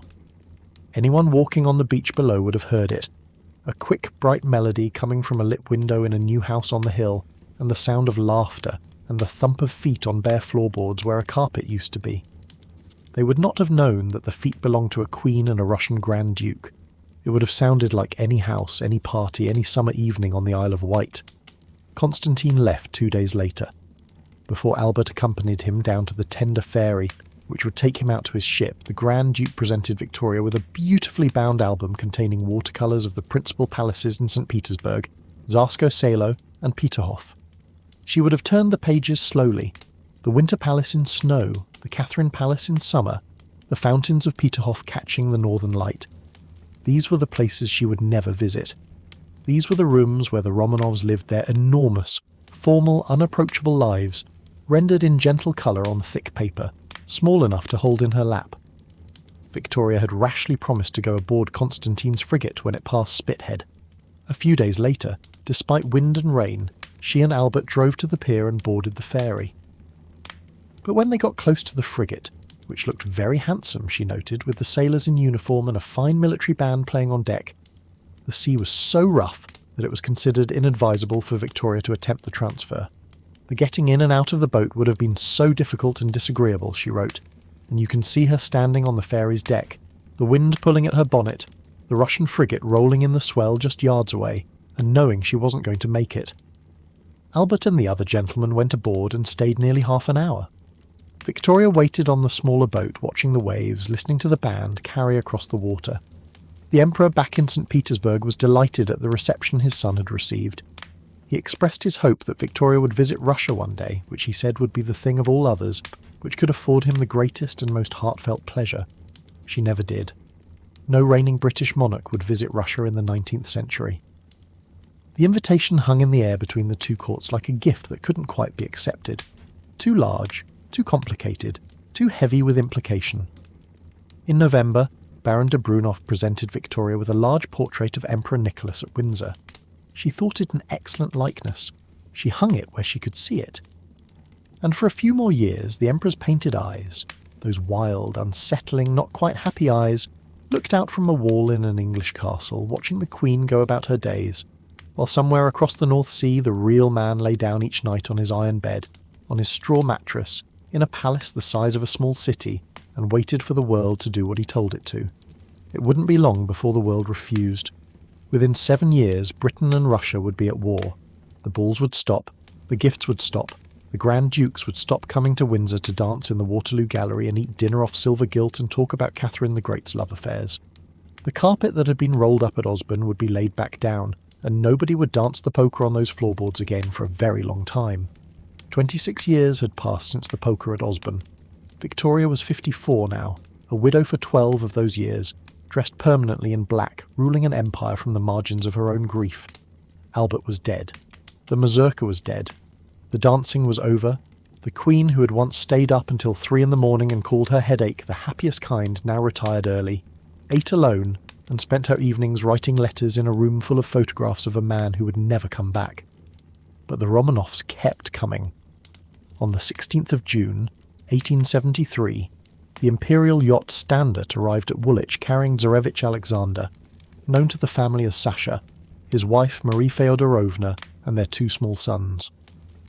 5-year-old Nicholas and 2-year-old George came down the gangplank into English air, met by a guard of honour, a 21-gun salute, and the band of the Royal Artillery playing the national anthems of both countries on the quayside. The visit was officially incognito. The 21 guns suggested otherwise. Sasha was the son of Victoria's old dancing partner, that same Alexander who'd danced the mazurka with her in 1839, who'd kissed her cheek and faltered and gone home to Russia and become emperor and was now ruling from St. Petersburg, older and sadder and far removed from the young man who'd caught his head in her wreath. His son Sasha was a different creature entirely. Where the father had been tall and graceful, Sasha was enormous, 6'3", barrel-chested, with the physical strength of a man who could bend iron pokers with his bare hands, which he sometimes did to impress foreign diplomats. Victoria found him very good-natured and kind. She did not use the word extremely. He had none of his father's elegance, none of the grace that had swept Victoria off her feet in 1839. Sasha was blunt, honest, fiercely patriotic, and absolutely devoted to his wife. He drank a great deal, though never in front of the Queen. He distrusted the English, though he tried not to show it. He had a temper that could fill a room, though at Windsor he kept it carefully contained. He was, in short, exactly the kind of Russian that Victoria had been warned about as a girl, large, loud, and slightly unpredictable, and she found she rather liked him anyway. Marie Feodorovna, Minnie as everyone called her, was the former Princess Dagmar of Denmark. She was also the sister of Princess Alexandra, the Princess of Wales. The 2 sisters had been close all their lives, and when Minnie arrived at Marlborough House, the London home of the Prince and Princess of Wales, it was less a state visit and more a family reunion. The Russian children were installed in the nursery with their Welsh cousins, Albert Victor, George, Louise, Victoria and Maud, and for a few weeks the two sets of royal children ate together, played together, and caught chickenpox from each other with impressive efficiency. And then the sisters did something extraordinary. Alexandra and Minnie decided to dress identically throughout the visit. Every single day. The same gowns, the same accessories, the same colours, the same cut. This had never been seen before on a royal occasion, and London lost its mind. When they appeared at the opera in matching dresses, the audience forgot the stage entirely. When they visited Madame Tussauds in identical gowns, the crowds on Baker Street pressed against the windows trying to see. Every morning, people gathered in Hyde Park to watch them drive past in the same carriage, wearing the same outfit, their faces so similar that from a distance you couldn't tell which was the future Empress of Russia and which was the future Queen of England. There's something I keep coming back to about this. It wasn't just a fashion stunt, it was a statement. The Queen was fuming about Russia at the time. There were tensions in Central Asia, Russian troops were advancing toward the Khanate of Khiva, and Victoria had been calling the whole business very provoking. London society, picking up the Queen's mood, had started calling Victoria names in the Russian press, and the diplomatic temperature between the two countries was dropping by the week. Into this frosty atmosphere walked two sisters in matching dresses, arm in arm, as if to say, "We are family, and you can sort out your politics without us." The newspapers couldn't get enough of it. The evening ballrooms became battlefields, the Queen was told, as society ladies strained to catch a glimpse of the identical pair. It was the most effective piece of public diplomacy anyone had seen in years, and it was entirely the idea of two women who were tired of watching their husbands' countries argue. In between the matching dress appearances, the tsarevich did what visiting royals always did. He attended a naval review at Spithead. He sat through military reviews at Woolwich and Aldershot. He visited the Tower of London and sat in on a trial at the court of the Lord Chief Justice, watching English justice unfold with the careful attention of a man whose own country's courts worked very differently. He and Minnie went to art galleries and hospitals and racecourses. Alfred invited him to dine with the elder brethren of Trinity House, and Sasha stood up and thanked the Assembly in French for his reception, expressing the hope that relations between England and Russia would always remain as cordial and affectionate. He said it with conviction. He may even have believed it. But the newspapers the next morning would be full of Khiva again, and the cordiality would feel a little thinner. But Victoria herself refused to budge from Windsor. She would not come to London for the Russians, she said. It was a great effort and fatigue. She had her routines, her mourning, her garden walks with Princess Beatrice.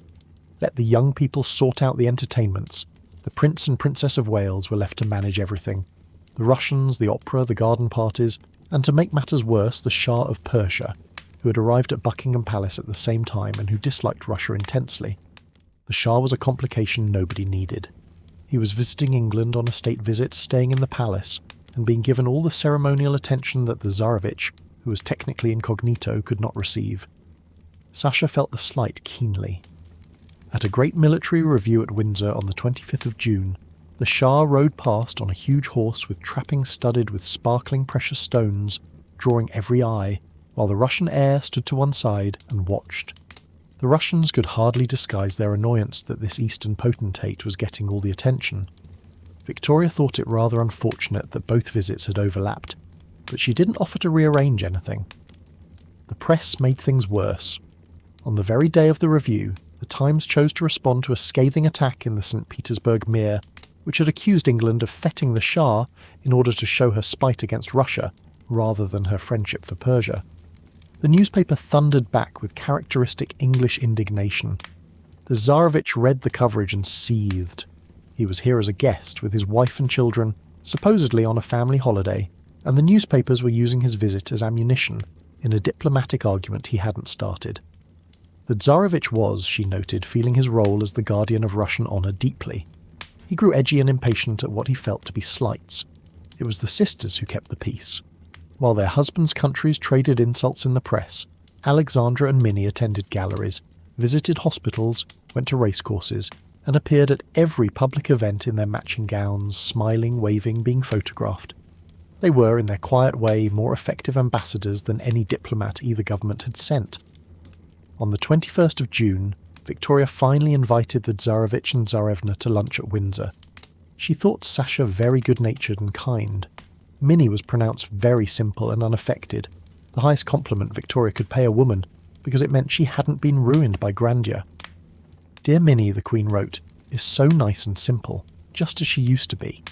The former Princess Dagmar, who was now married into the most formal court in Europe, who would one day be Empress of Russia, who wore jewels that made other royals stare, she still behaved like a girl from Copenhagen. Victoria loved that.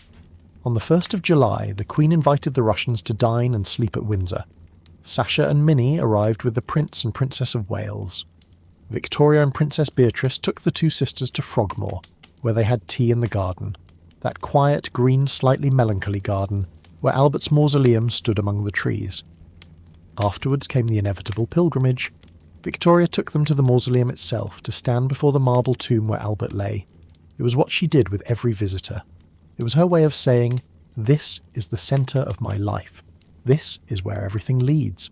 Then a drive around Windsor Park, then a tour of the castle, and then dinner, and this is the detail that made me stop. At dinner, the Queen was led in by Sasha, just as 36 years earlier his grandfather, the Emperor Nicholas, had done. She wrote the sentence down carefully, noting the parallel, feeling the weight of it.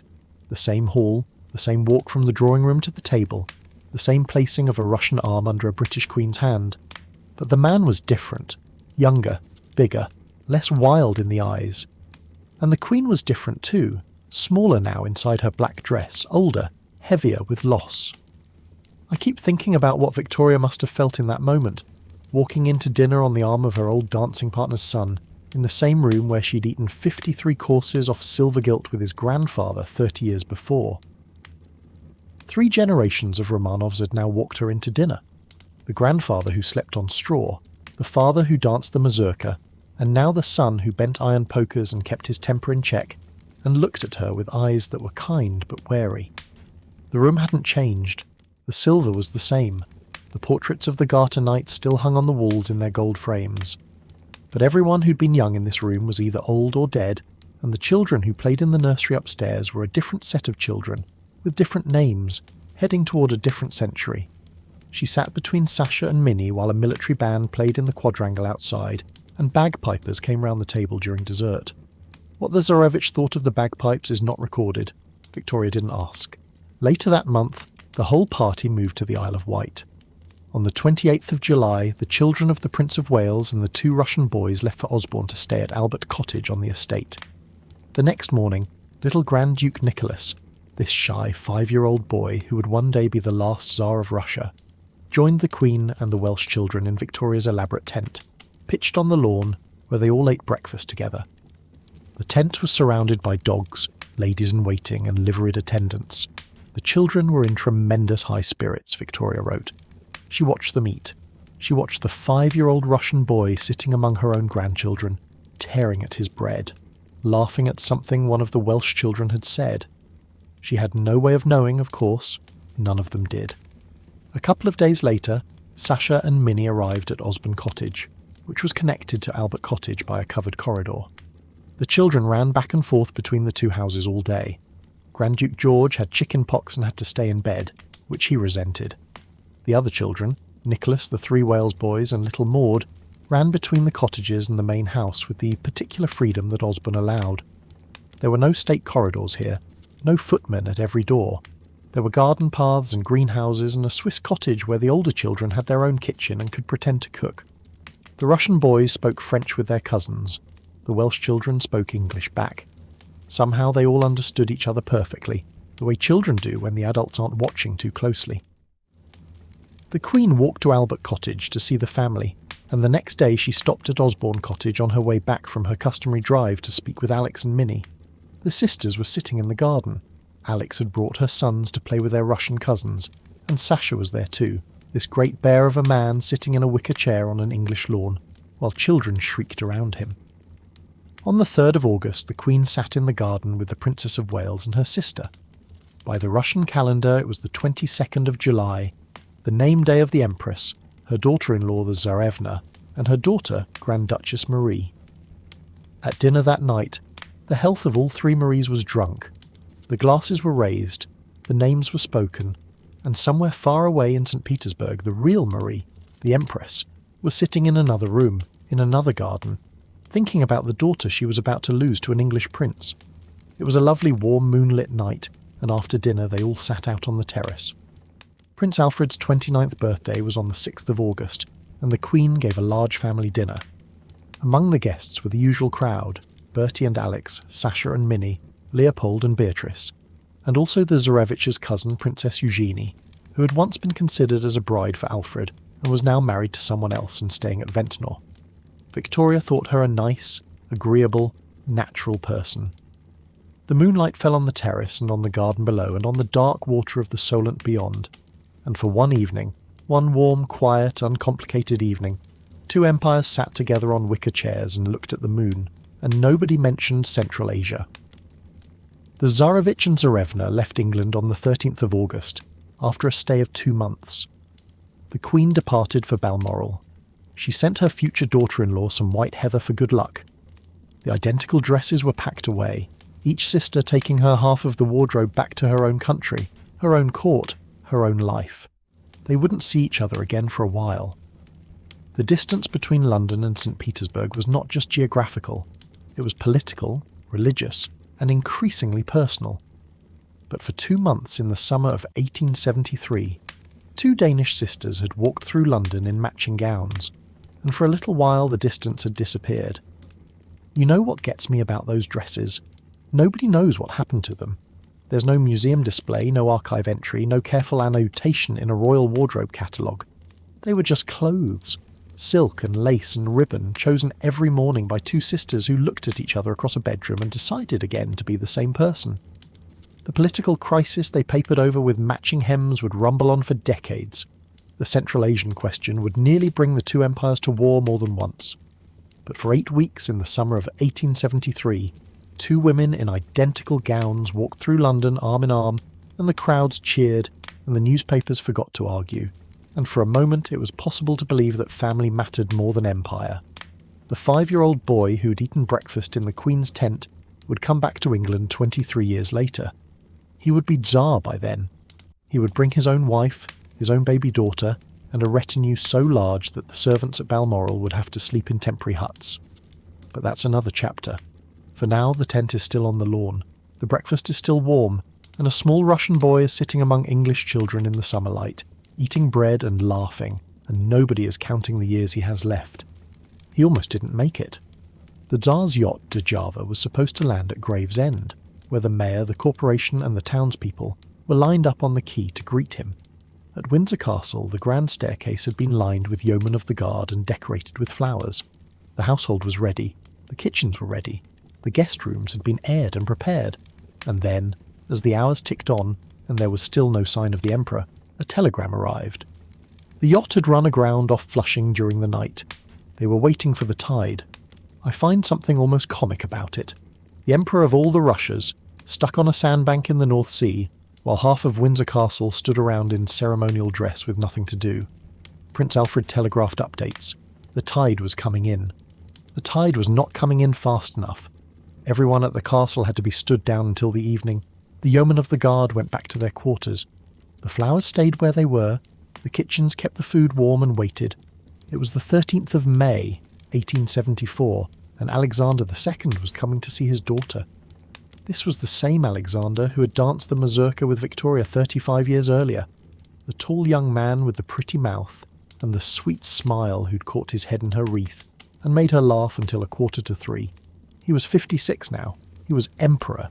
He had freed the serfs, survived attempts on his life, watched his country fight and lose a war against the very woman whose palace he was now trying to reach, and given his only daughter to an English prince she barely knew. He was coming because a father visits his daughter. It was as simple and as complicated as that. The diplomacy, the dinners, the careful exchange of compliments between two courts that had spent the last 20 years mistrusting each other was protocol. Before his arrival, an enormous porphyry vase on a pedestal had been delivered to the Queen as a gift from the Tsar.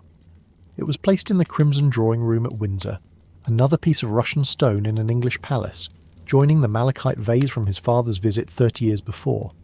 The satirical magazine Punch, unable to resist, had published a list of things the Tsar wouldn't do during his visit, including burst into tears at the sight of the Crimean War Memorial in Waterloo Place. The joke landed harder than intended. The Crimean War was only 20 years in the past. The wounds were still there, under the surface, covered over by diplomacy but not yet healed. It was past 10 o'clock at night before the Queen and the assembled members of the royal family heard the sound of the escort approaching the castle. Victoria stepped outside to greet the Emperor as he climbed down from his carriage, followed by Marie, Bertie and Arthur. They embraced. He gave her his arm. She presented her 3 daughters, and then they walked upstairs together and went into the Rubens room, the Emperor's drawing room, where Alfred and Grand Duke Alexei soon joined them. And here is the moment that stays with me. Victoria looked at the man standing in front of her and tried to find the boy she'd danced with. He was very kind, she wrote that night, but is terribly altered. So thin, and his face looks so old, sad and careworn. 35 years. That's what 35 years looked like. The pretty mouth was still there somewhere, but the sweet smile had been worn away by empire, by war, by the weight of ruling 1/6 of the earth's surface. His son Alexei, who'd come with him, was very handsome but an enormous man. One of those Russian Grand Dukes who seemed to take up twice the space of anyone else in the room. They finally sat down to supper at 11:15. The Emperor went to bed at midnight, exhausted from the journey, the sandbank, the long train, the longer carriage ride through the English dark. He was far from home. He was far from the woman he'd become, whose names Victoria didn't know and wouldn't have approved of if she had. He was here for Marie. Everything else was protocol. The next day unfolded with the gentle, relentless inevitability of a Victorian royal visit. The Queen took Alexei for a walk round the grounds, which included, of course, a visit to the mausoleum. It was always the mausoleum. Every guest, every visitor, every head of state who set foot in Windsor was led to the marble tomb where Albert lay. Victoria did it without apology and without explanation. This is who I lost. This is where I go. You will stand here with me and be quiet for a moment, and then we will have tea. Later, the Emperor planted a tree. Then they all took a drive to Virginia Water, where the Russians went out on the lake in an old barge that had been built for Queen Anne, a beautiful, impractical vessel meant for slow afternoons on still water. The Emperor sat in it and was rowed across the surface of an English lake on a May afternoon, and for a few minutes the world was nothing but light on water and the creak of old wood and the sound of oars. The lake was man-made.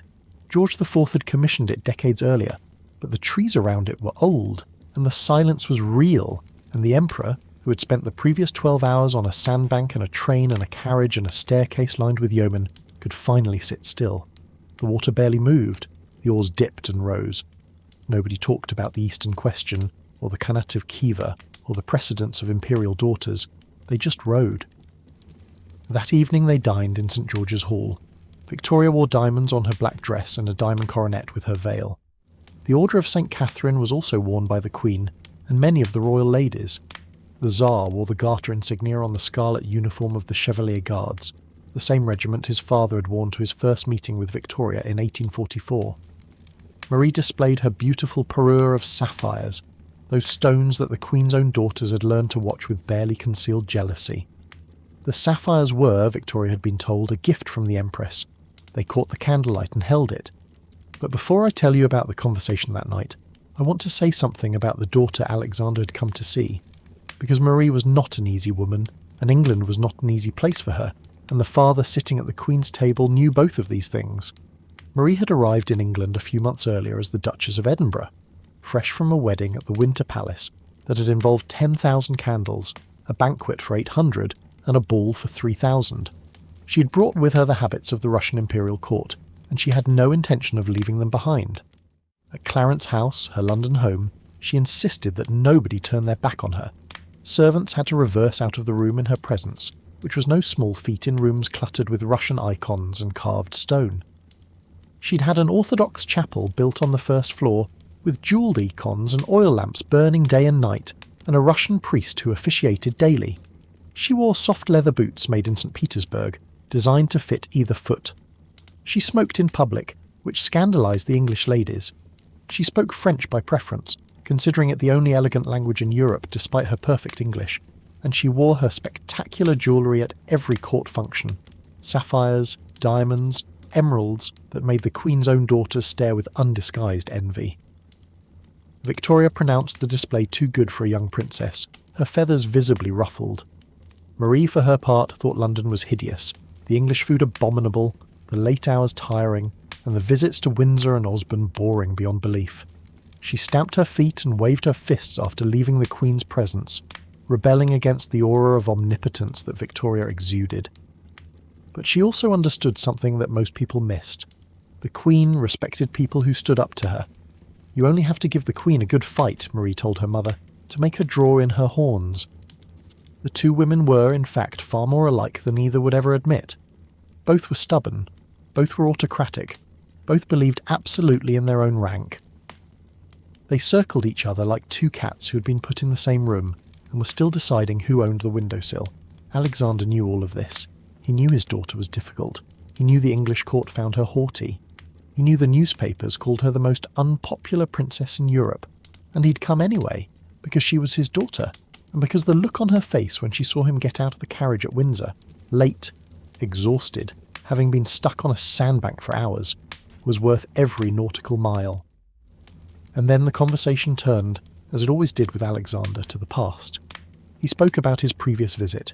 He remembered everything, or said he did, which in diplomacy amounts to the same thing. He also recalled his father's stay in 1844, saying how attached Nicholas had been to England, but that 10 years later everything had unfortunately changed, and the two countries had gone to war. "You have been poorly served," Alexander told the Queen, referring to Lord Palmerston and the diplomacy that had led to the Crimea. But that is no longer the case. Victoria replied that she regretted the misunderstandings and still retained affection for the late Tsar Nicholas. Alexander said he didn't see any reason why their countries should not be on the best of terms, and that if he saw any difficulties, if you will permit, I will write to you directly. Victoria agreed. And then, and this is the image that I carry with me from this chapter, with tears in his eyes, he thanked her again for her kindness to his daughter. The Queen reached across the Emperor and took Marie's hand. Marie herself was nearly upset. For a moment the three of them sat there, the old Queen in black, the aging Emperor with wet eyes, and the young woman between them who belonged to both of them now, and the hall was very still. Then the healths of Emperor and Queen were drunk, and the pipers walked around the table, and the evening moved on. You know what gets me about those tears? This was the man who had freed 20 million serfs. He had reformed the judiciary, reorganised the army, survived a bullet in Paris. He ruled an empire that stretched from Poland to the Pacific. And yet he wept, openly, at a dinner table, because a woman in a black dress was being kind to his daughter. There's something about parenthood that no amount of power can armour you against. He missed her. It was that simple. He'd given her away to an English prince and an English court and an English queen, who insisted on showing every visitor a dead husband's tomb, and now he sat in a hall full of silver and candlelight and cried because his daughter was well and cared for, and because he wouldn't see her again for a long time. The next morning Alexander was most kind and amiable at breakfast. For both of them the visit brought mixed emotions and memories of an earlier time. Victoria, perhaps less tactfully, showed him a painting of a roll call in the Crimea after the Battle of Inkerman, which depicted in equal measure the suffering and the strange camaraderie between soldiers after combat. She'd had it brought from the Royal Academy especially. Alexander looked at it. He didn't say what he thought. He may not have needed to. Later that day the Emperor returned to Windsor for a private visit, this time in civilian clothes. Victoria showed him Albert's rooms, those preserved, untouched rooms where the prince's things still lay as he'd left them, the books still on the desk, the clock still on the mantelpiece. Alexander admired the prince's favourite picture, an intimate Winterhalter portrait of the young Victoria, with her hair loose on one shoulder, painted as a surprise for Albert in 1843. It's a beautiful painting. The Queen at 24, before the children, before the mourning, before the black dresses, looking out with a kind of quiet confidence that the woman showing it to him no longer possessed. Alexander stood in front of it and looked. He was looking at the girl who danced the mazurka with him. She was showing him the girl who'd loved someone else. Upon leaving, he expressed the hope that it would not be the last time they would meet. "Poor man," Victoria wrote in her diary that night, "I hope he may be spared. He looks so sad and worn. He is very kind-hearted and has done a great deal for his people." It was the last time they met. Alexander went on to London, where he attended the opera, dined at the Crystal Palace on a menu that included Russian caviar and ortolans, and received a golden casket from the Lord Mayor at the Guildhall. During his speech there, his voice faltered when he mentioned his beloved daughter, words that an onlooker noted were enough to melt even the hardest of hearts. He reviewed 15,000 troops at Aldershot, visited the Royal Arsenal at Woolwich, and attended a state ball at Buckingham Palace. He even found time for a courtesy call on the exiled Empress Eugenie of France, who had been kind to him after a man had tried to shoot him in Paris 7 years earlier.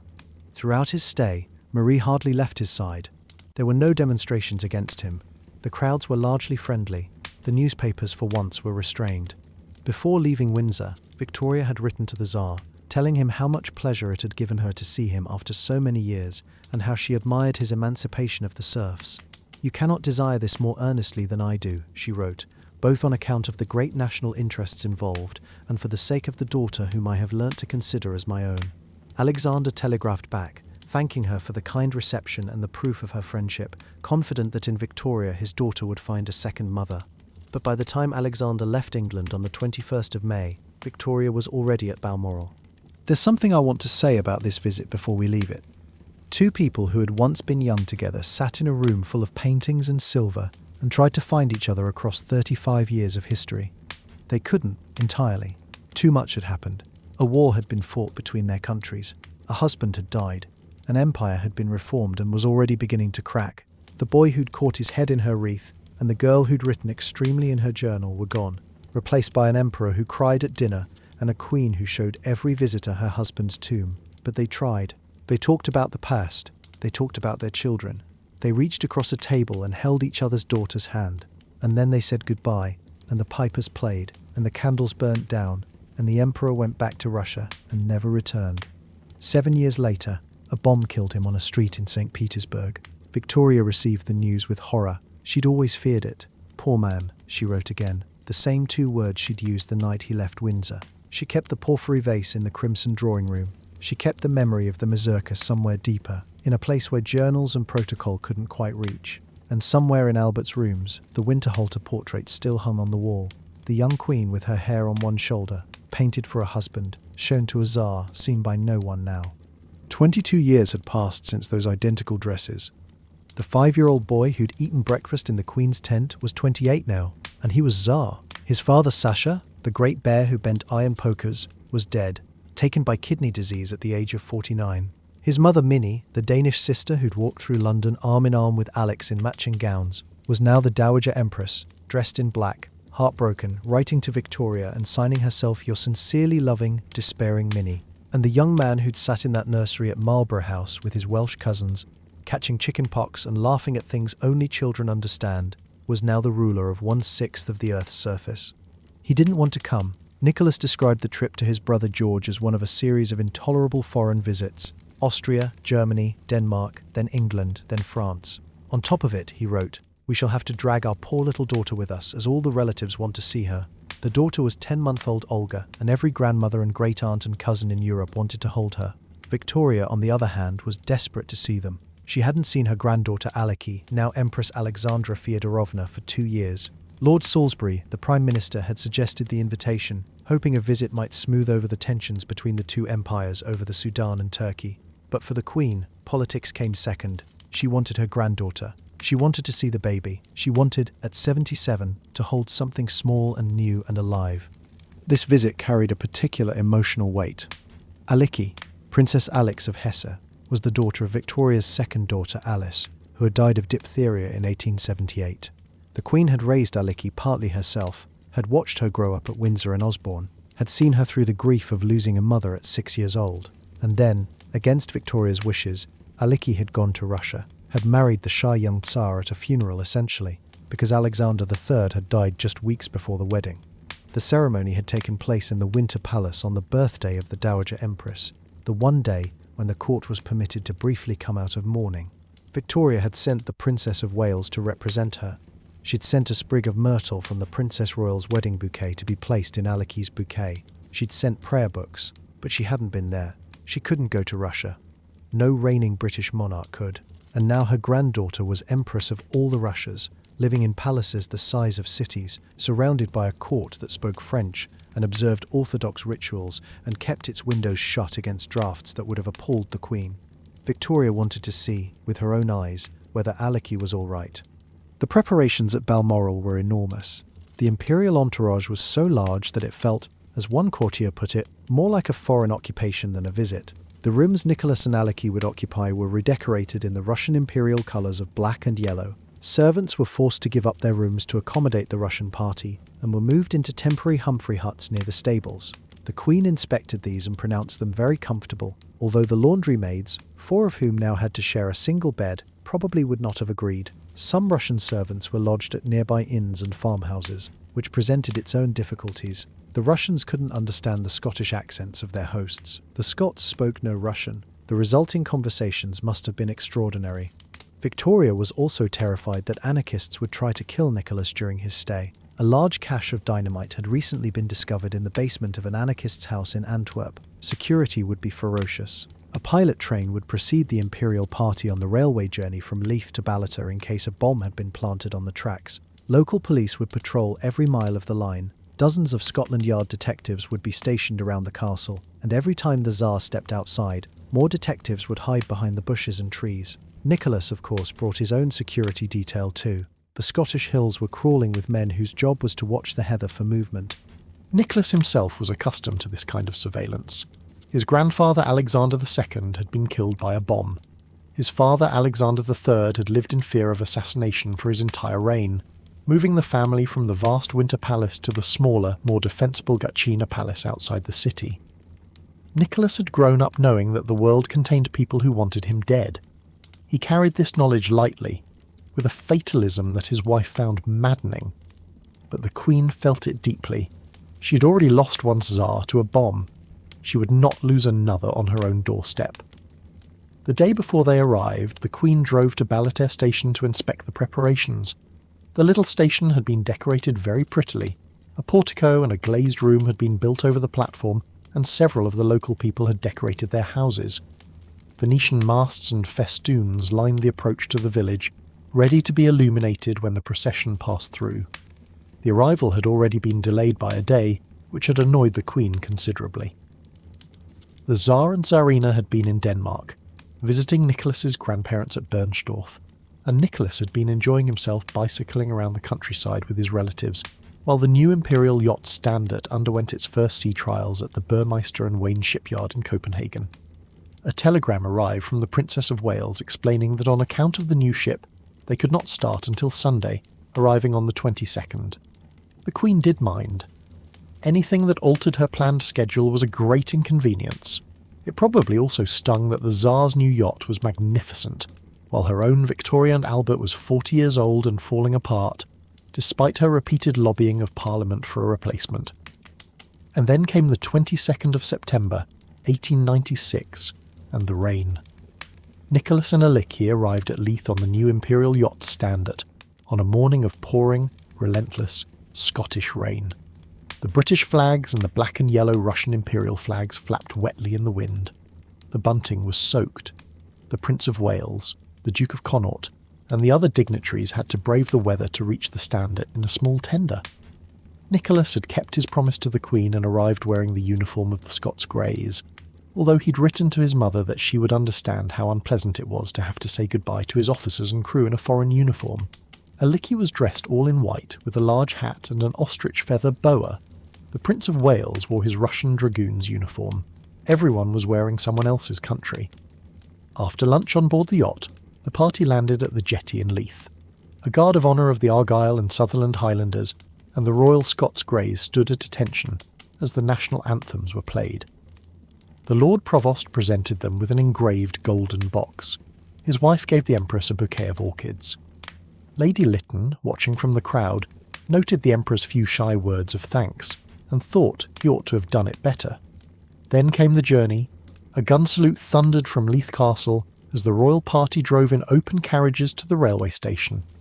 The Queen's train took them on a 4.5-hour journey to Balata, punctuated by frequent stops so that local dignitaries could present loyal addresses and bouquets. Nicholas later told his mother that the train was so rocky it nearly made Aleki ill. The stops were well-meaning but exhausting.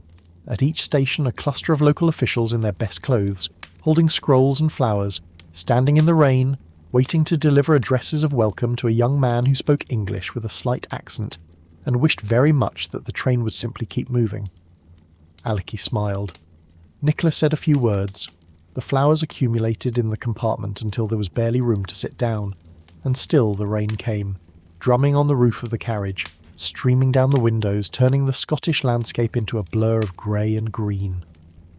When they finally reached Ballater station, they were greeted by the Duke and Duchess of York and the Duke of Cambridge. A guard of honour formed by the Black Watch and the Queen's own Highlanders stood in their regimental kilts. The decorations, the Queen's doctor Sir James Reed told his mother, looked sadly dashed by rain. And still they weren't there. It was 7 more miles, another hour's drive in open carriages through pouring rain, to Balmoral Castle. But this is where the evening turns into something I can see with my eyes closed. Bonfires blazed on every hilltop along the road. The Scots Greys formed an escort on horseback. Highlanders carrying flaming torches walked alongside the carriages, the fire hissing and spitting in the rain. Church bells pealed from every village they passed through. The Tsar and Tsarina sat in an open landau pulled by 8 white horses, the rain falling on their shoulders, the firelight catching the harness and the wet road and the faces of the people lining the way. Little Olga followed in a separate carriage with her 2 attendants. It was nearly 8 o'clock when they reached the castle. The skirl of the bagpipes playing The Campbells Are Coming rose over the sound of the bells and the rain. The Scots Greys came into view first, then the Queen's pipers, then the torchbearers, and then the carriage. The Queen, her family and her household had come to the door. One of the party later said the arrival was one of the most impressive sights he had ever witnessed. There's something about that image, the torches, the rain, the 8 white horses coming out of the dark, that makes me stop. This was the largest empire in the world arriving at a Scottish castle in the middle of a rainstorm. The Tsar was wet, exhausted, and wearing someone else's uniform. The Tsarina was in white, holding herself very straight, her ostrich feather boa drooping. The baby was in a separate carriage somewhere behind them, being carried through the Scottish night by women whose names we don't know. I keep thinking about the servants, the laundry maids sharing a bed, the Russian valets trying to explain something to a Scottish gamekeeper and getting nowhere, the household staff who'd been moved out of their own rooms into temporary huts so that a foreign emperor could sleep in a bed decorated in black and yellow, the cooks who'd kept dinner warm for hours, while the Tsar's yacht sat on the wrong side of the North Sea. These were the people who made the torchlight procession possible, who polished the harness on the 8 white horses, who lit the bonfires on the hills, and then stood in the rain watching them burn. They wouldn't appear in anyone's journal. Victoria wouldn't mention them. Nicholas certainly wouldn't.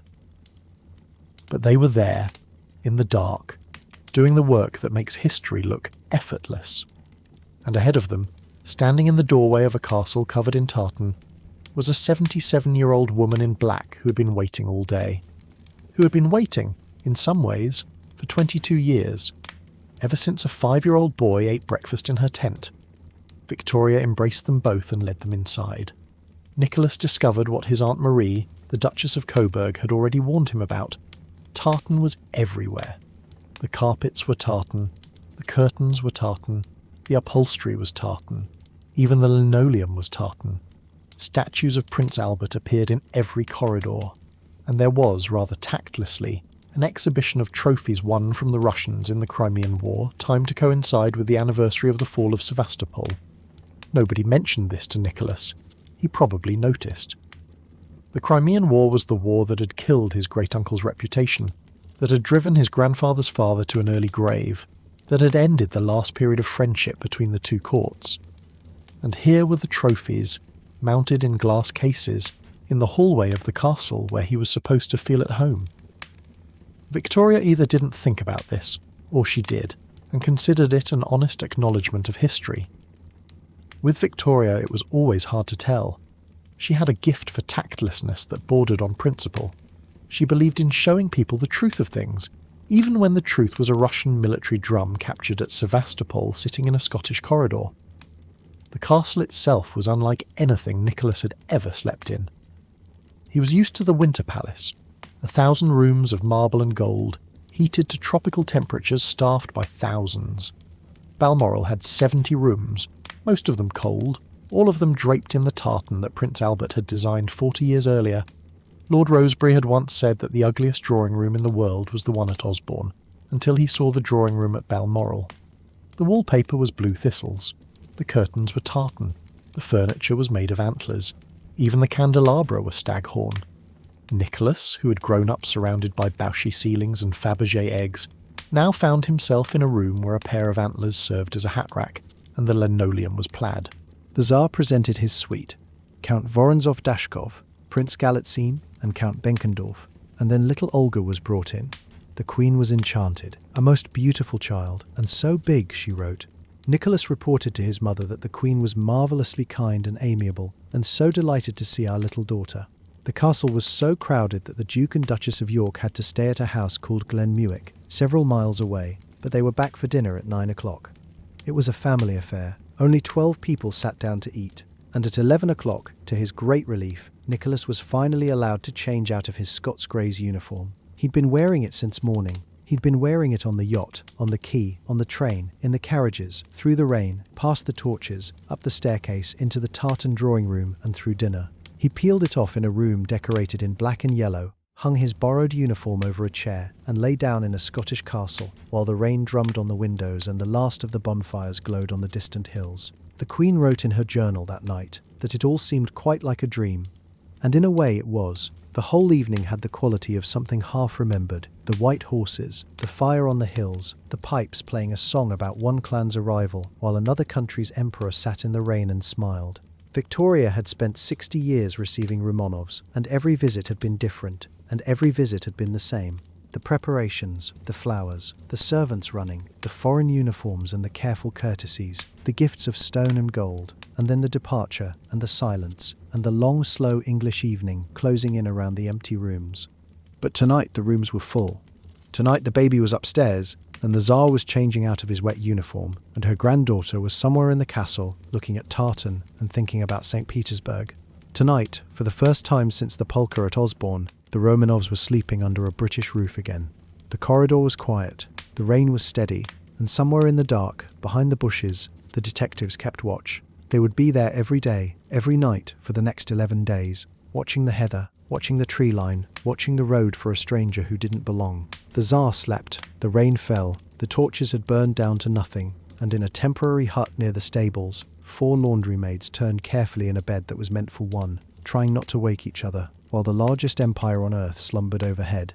The days at Balmoral fell into a pattern that Nicholas endured with the quiet patience of a man who has been trained since birth to endure things quietly. Every morning the Prince of Wales appeared, Bertie, loud and cheerful and relentless, and dragged the Tsar out shooting in the cold, the wind, and the rain. Nicholas went. He always went. He'd been an enthusiastic hunter all his life, maintaining several hunting estates in Poland, where the family went out in all weathers. But Scottish shooting in late September was a different proposition from the imperial forests of Białowieża. The deer drives in the Abergeldy woods produced nothing.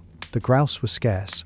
On one particularly miserable day, after hours of tramping through wet heather, the Tsar managed to bag a brace of grouse and nothing else. When the grouse hunt was called off because of bad weather on another occasion, he was visibly relieved. He complained to his mother, as he complained about most things, in letters that were affectionate and honest and slightly whiny. The weather was awful. Bertie dragged him out every day. He saw less of Alecki than he did in Russia. He was cold, he was wet, and at some point during the visit, he was obliged to wear a kilt. "I never before exposed my knees," he told a friend afterwards, and you can hear in that sentence the quiet horror of a man who has been raised in a court where even the furniture wore velvet. The kilt was not optional, it was expected. You were in Scotland, you were staying with the Queen, and you wore the tartan. Nicholas put it on and walked out into the Scottish air with his knees bare and his dignity somewhere behind him, and he did not, by any account, enjoy it. When he wanted to smoke, and Nicholas always wanted to smoke, he was obliged to go to a small room near the servants' quarters. The Queen did not permit smoking in the main rooms of the castle. This was well known. It was non-negotiable. Even the Prince of Wales, who smoked constantly, had to retreat to this room, which the Queen's late son-in-law Prince Henry of Battenberg had at least managed to furnish fairly comfortably before he died. So the Tsar of all the Russias, ruler of an empire that stretched from Warsaw to Vladivostok, sat in a room the size of a pantry near the servants' hall and smoked a cigarette and looked at the wallpaper and waited for his wife to come and find him. Alecki, meanwhile, was having a better time. She'd grown up visiting Balmoral as a child, and she knew the routines, the drives, the walks, the tea in small houses on the estate. She knew Mrs. Simmons, the proprietor of the Merchants, the small shop in the nearby village of Crathy. Mrs. Simmons had taught the young Princess Alex to bake scones when she was a girl, and Alecky had taken the traditional Scottish recipe with her to St. Petersburg, where she served them at the Russian court. On one of the first fine days of the visit, she took Nicholas to the shop. The Empress, the Times reported, made a large number of purchases. I like to think she bought scones. I like to think she stood in a tiny Scottish shop with her husband, the Emperor, and pointed at things behind the counter. And Mrs. Simmons wrapped them in paper, and for 10 minutes nobody talked about Turkey or the Sudan or the precedence of ambassadors. They just bought things. Biscuits and soap and maybe a postcard. The kind of things you buy in a village shop when you have nothing else to do and the rain has stopped and you're glad to be outside. But the heart of this visit, the part that Victoria wrote about with the most tenderness, was the baby. Grand Duchess Olga was 10 months old, round-faced, fair-haired, and apparently irresistible. The Queen could not get enough of her. She went to see Olga have her bath one morning and described her as a splendid child, so merry and full of life. To her daughter Victoria of Battenberg she wrote that Olga was too delicious. Sir James Reed, the Queen's doctor, was summoned to weigh the baby. He recorded that at 10.5 months she was 30.5 pounds, less clothes, 3.5 pounds. Even the doctor was charmed. There's something about watching a 77-year-old woman, dressed entirely in black, who has spent 35 years mourning a dead husband, sitting in a nursery watching a Russian baby splash in a bath. The formality falls away. The protocol vanishes. She's just a great-grandmother, leaning forward, making the noises that great-grandmothers make, while a baby kicks and laughs and doesn't know or care that the woman watching her is the longest reigning monarch in British history and the baby's own great-grandmother and the head of an empire on which the sun never sets. Olga didn't know any of this. Olga wanted to splash. The dear fat beautiful baby was brought in as usual, Victoria wrote on another day. On one occasion, Olga sat on the floor playing with Princess Beatrice's son Maurice, the two children reaching for each other's toys with the focused determination of people who have not yet learned to share. And then there was a moment that I can't let go of. The Queen's great-grandson, Prince Edward of York, 2-year-old David, the future King Edward VIII, was playing with Olga when she fell over. David helped her up. Then he kissed her.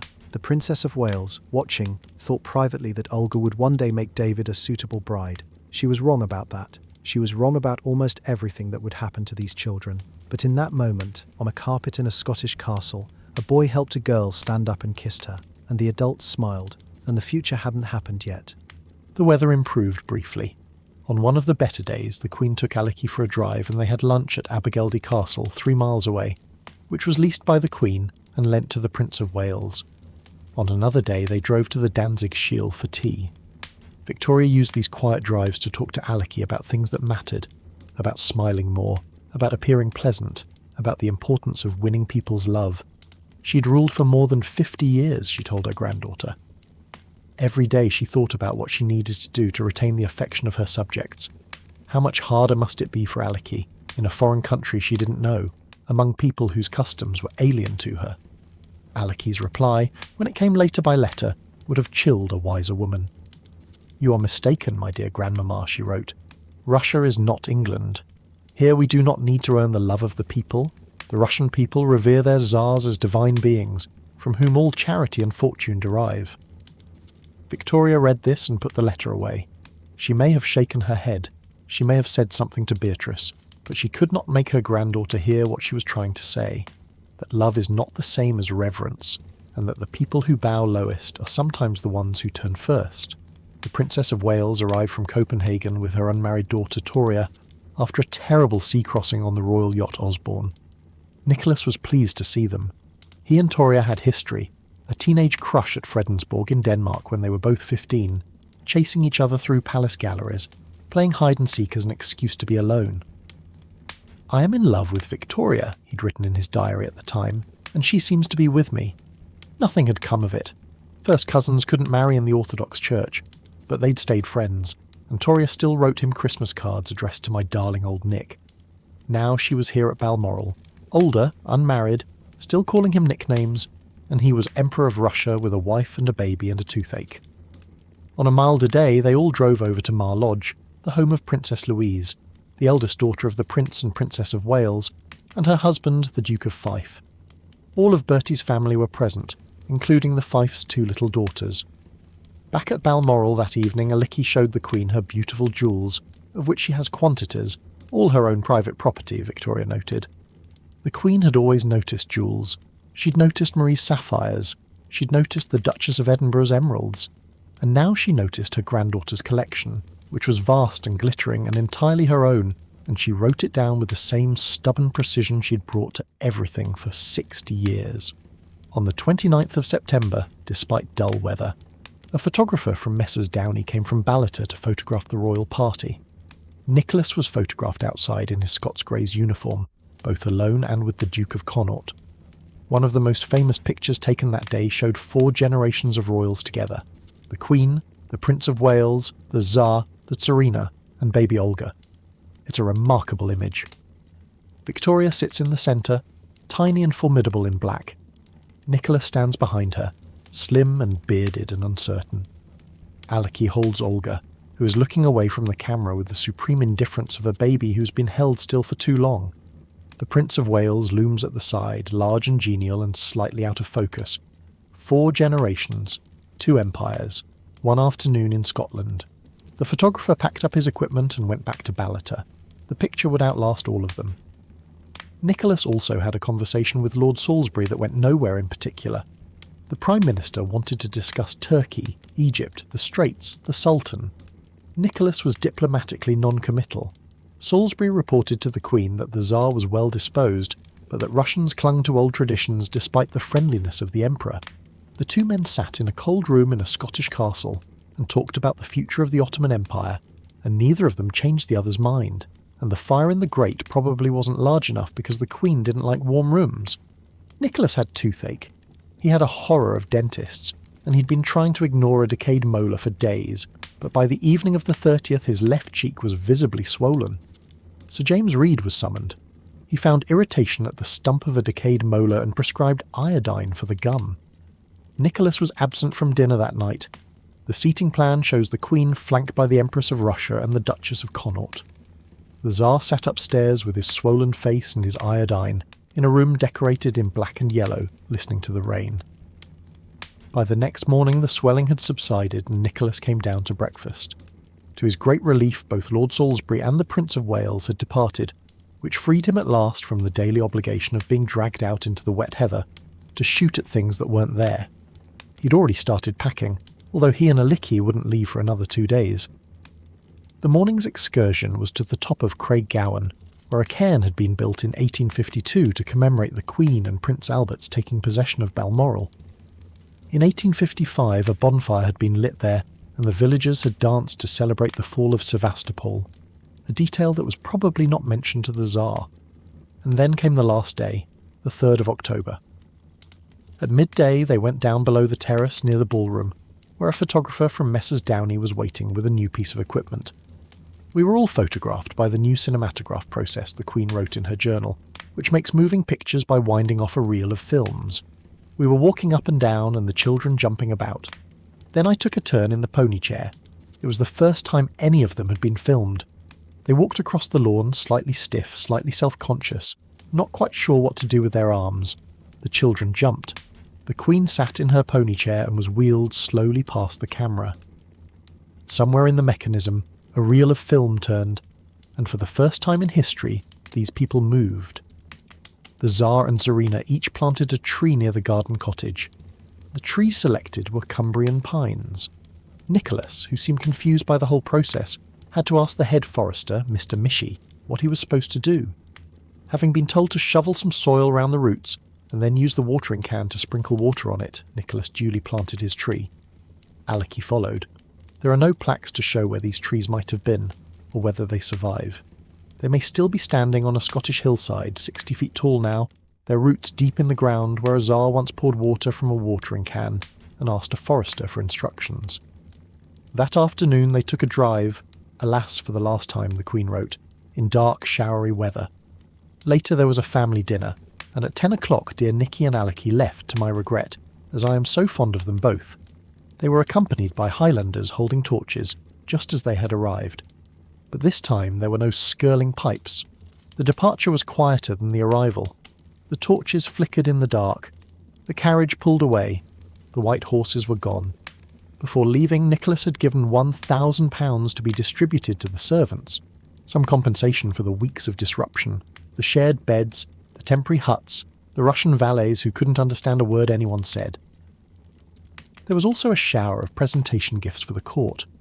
Sir James Reed received a gold cigarette case with the imperial arms in gold and diamonds in the corner for curing the Tsar's toothache. It was the kind of gift only a Tsar could give for the application of iodine to a gum. "Here we have not had the finest weather," the Empress wrote to her former governess, Miss Jackson. "My husband has not shot one stag, only a brace of grouse." But she said goodbye to the Queen with a heavy heart. "Who knows when we may meet again," she wrote, "and where." Granny was kinder and more amiable than ever, Nicholas told his mother. He meant it. Victoria had been warm, attentive, deeply interested in Olga, patient with his toothache, and only moderately insistent about Turkey. She'd shown him the cinematograph and the cairn and the village shop and the baby in the bath, and she'd tried, in her quiet way, to tell his wife something important about ruling. "Family ties don't count in politics," the Empress wrote to her sister afterwards. She was right about that. She was wrong about almost everything else. The Queen was left with the feeling that Aleki had become a little aloof. She worried about it. She wrote letters. She gave advice that was not taken. She told her granddaughter to smile more. The granddaughter told her that Russia was not England, that Tsars were revered as divine beings, that the opinions of St. Petersburg society could be wholly disregarded. Victoria lived 4 more years. She never saw Nicholas and Aleki again. The cinematograph film from the lawn at Balmoral survived. A few seconds of jerky black and white footage showing people in heavy clothes walking across grass, a baby being held up, a queen in a pony chair. It's the only moving image of Victoria ever recorded. In it she is small and round and dressed in black, and she's being wheeled slowly past a camera, while her great-granddaughter's children jump around her, and the Tsar plants a tree, and somewhere off-screen the rain is about to start again. The trees may still be there. The cinematograph film is in an archive. The gold cigarette case is in a collection somewhere. The scone recipe made it to Russia. And on a hillside in Scotland, if you know where to look, there may be 2 tall pines growing side by side, planted by the last Tsar and his Empress on an October afternoon when they didn't quite know what they were doing, in a country that wasn't theirs, in a century that was almost over. So here we are, at the end of 60 years of visits. The torches have gone out on the hillside, the bagpipes have stopped. The last carriage has pulled away into the Scottish dark, and the Queen is standing in the doorway of a castle covered in tartan, watching the lights disappear. She's 77 years old. She's been receiving Romanovs since she was 20. The first one danced the mazurka with her and made her laugh until she couldn't sleep. The second slept on straw and spoke too loudly near open windows. The third was 19 and exactly the right height. The fourth wore matching dresses with her sister and scandalised London. The fifth cried at dinner because she was kind to his daughter. And the last one, the shy, quiet one with the toothache, planted a tree in her garden and asked the forester what to do. They brought her malachite vases and porphyry urns and albums of watercolours and Fabergé notebooks, and a 62-piece dinner service, and a pair of Russian carriages with no whips and no blinkers. They brought her straw mattresses and camp beds and borrowed uniforms and babies who splashed in the bath.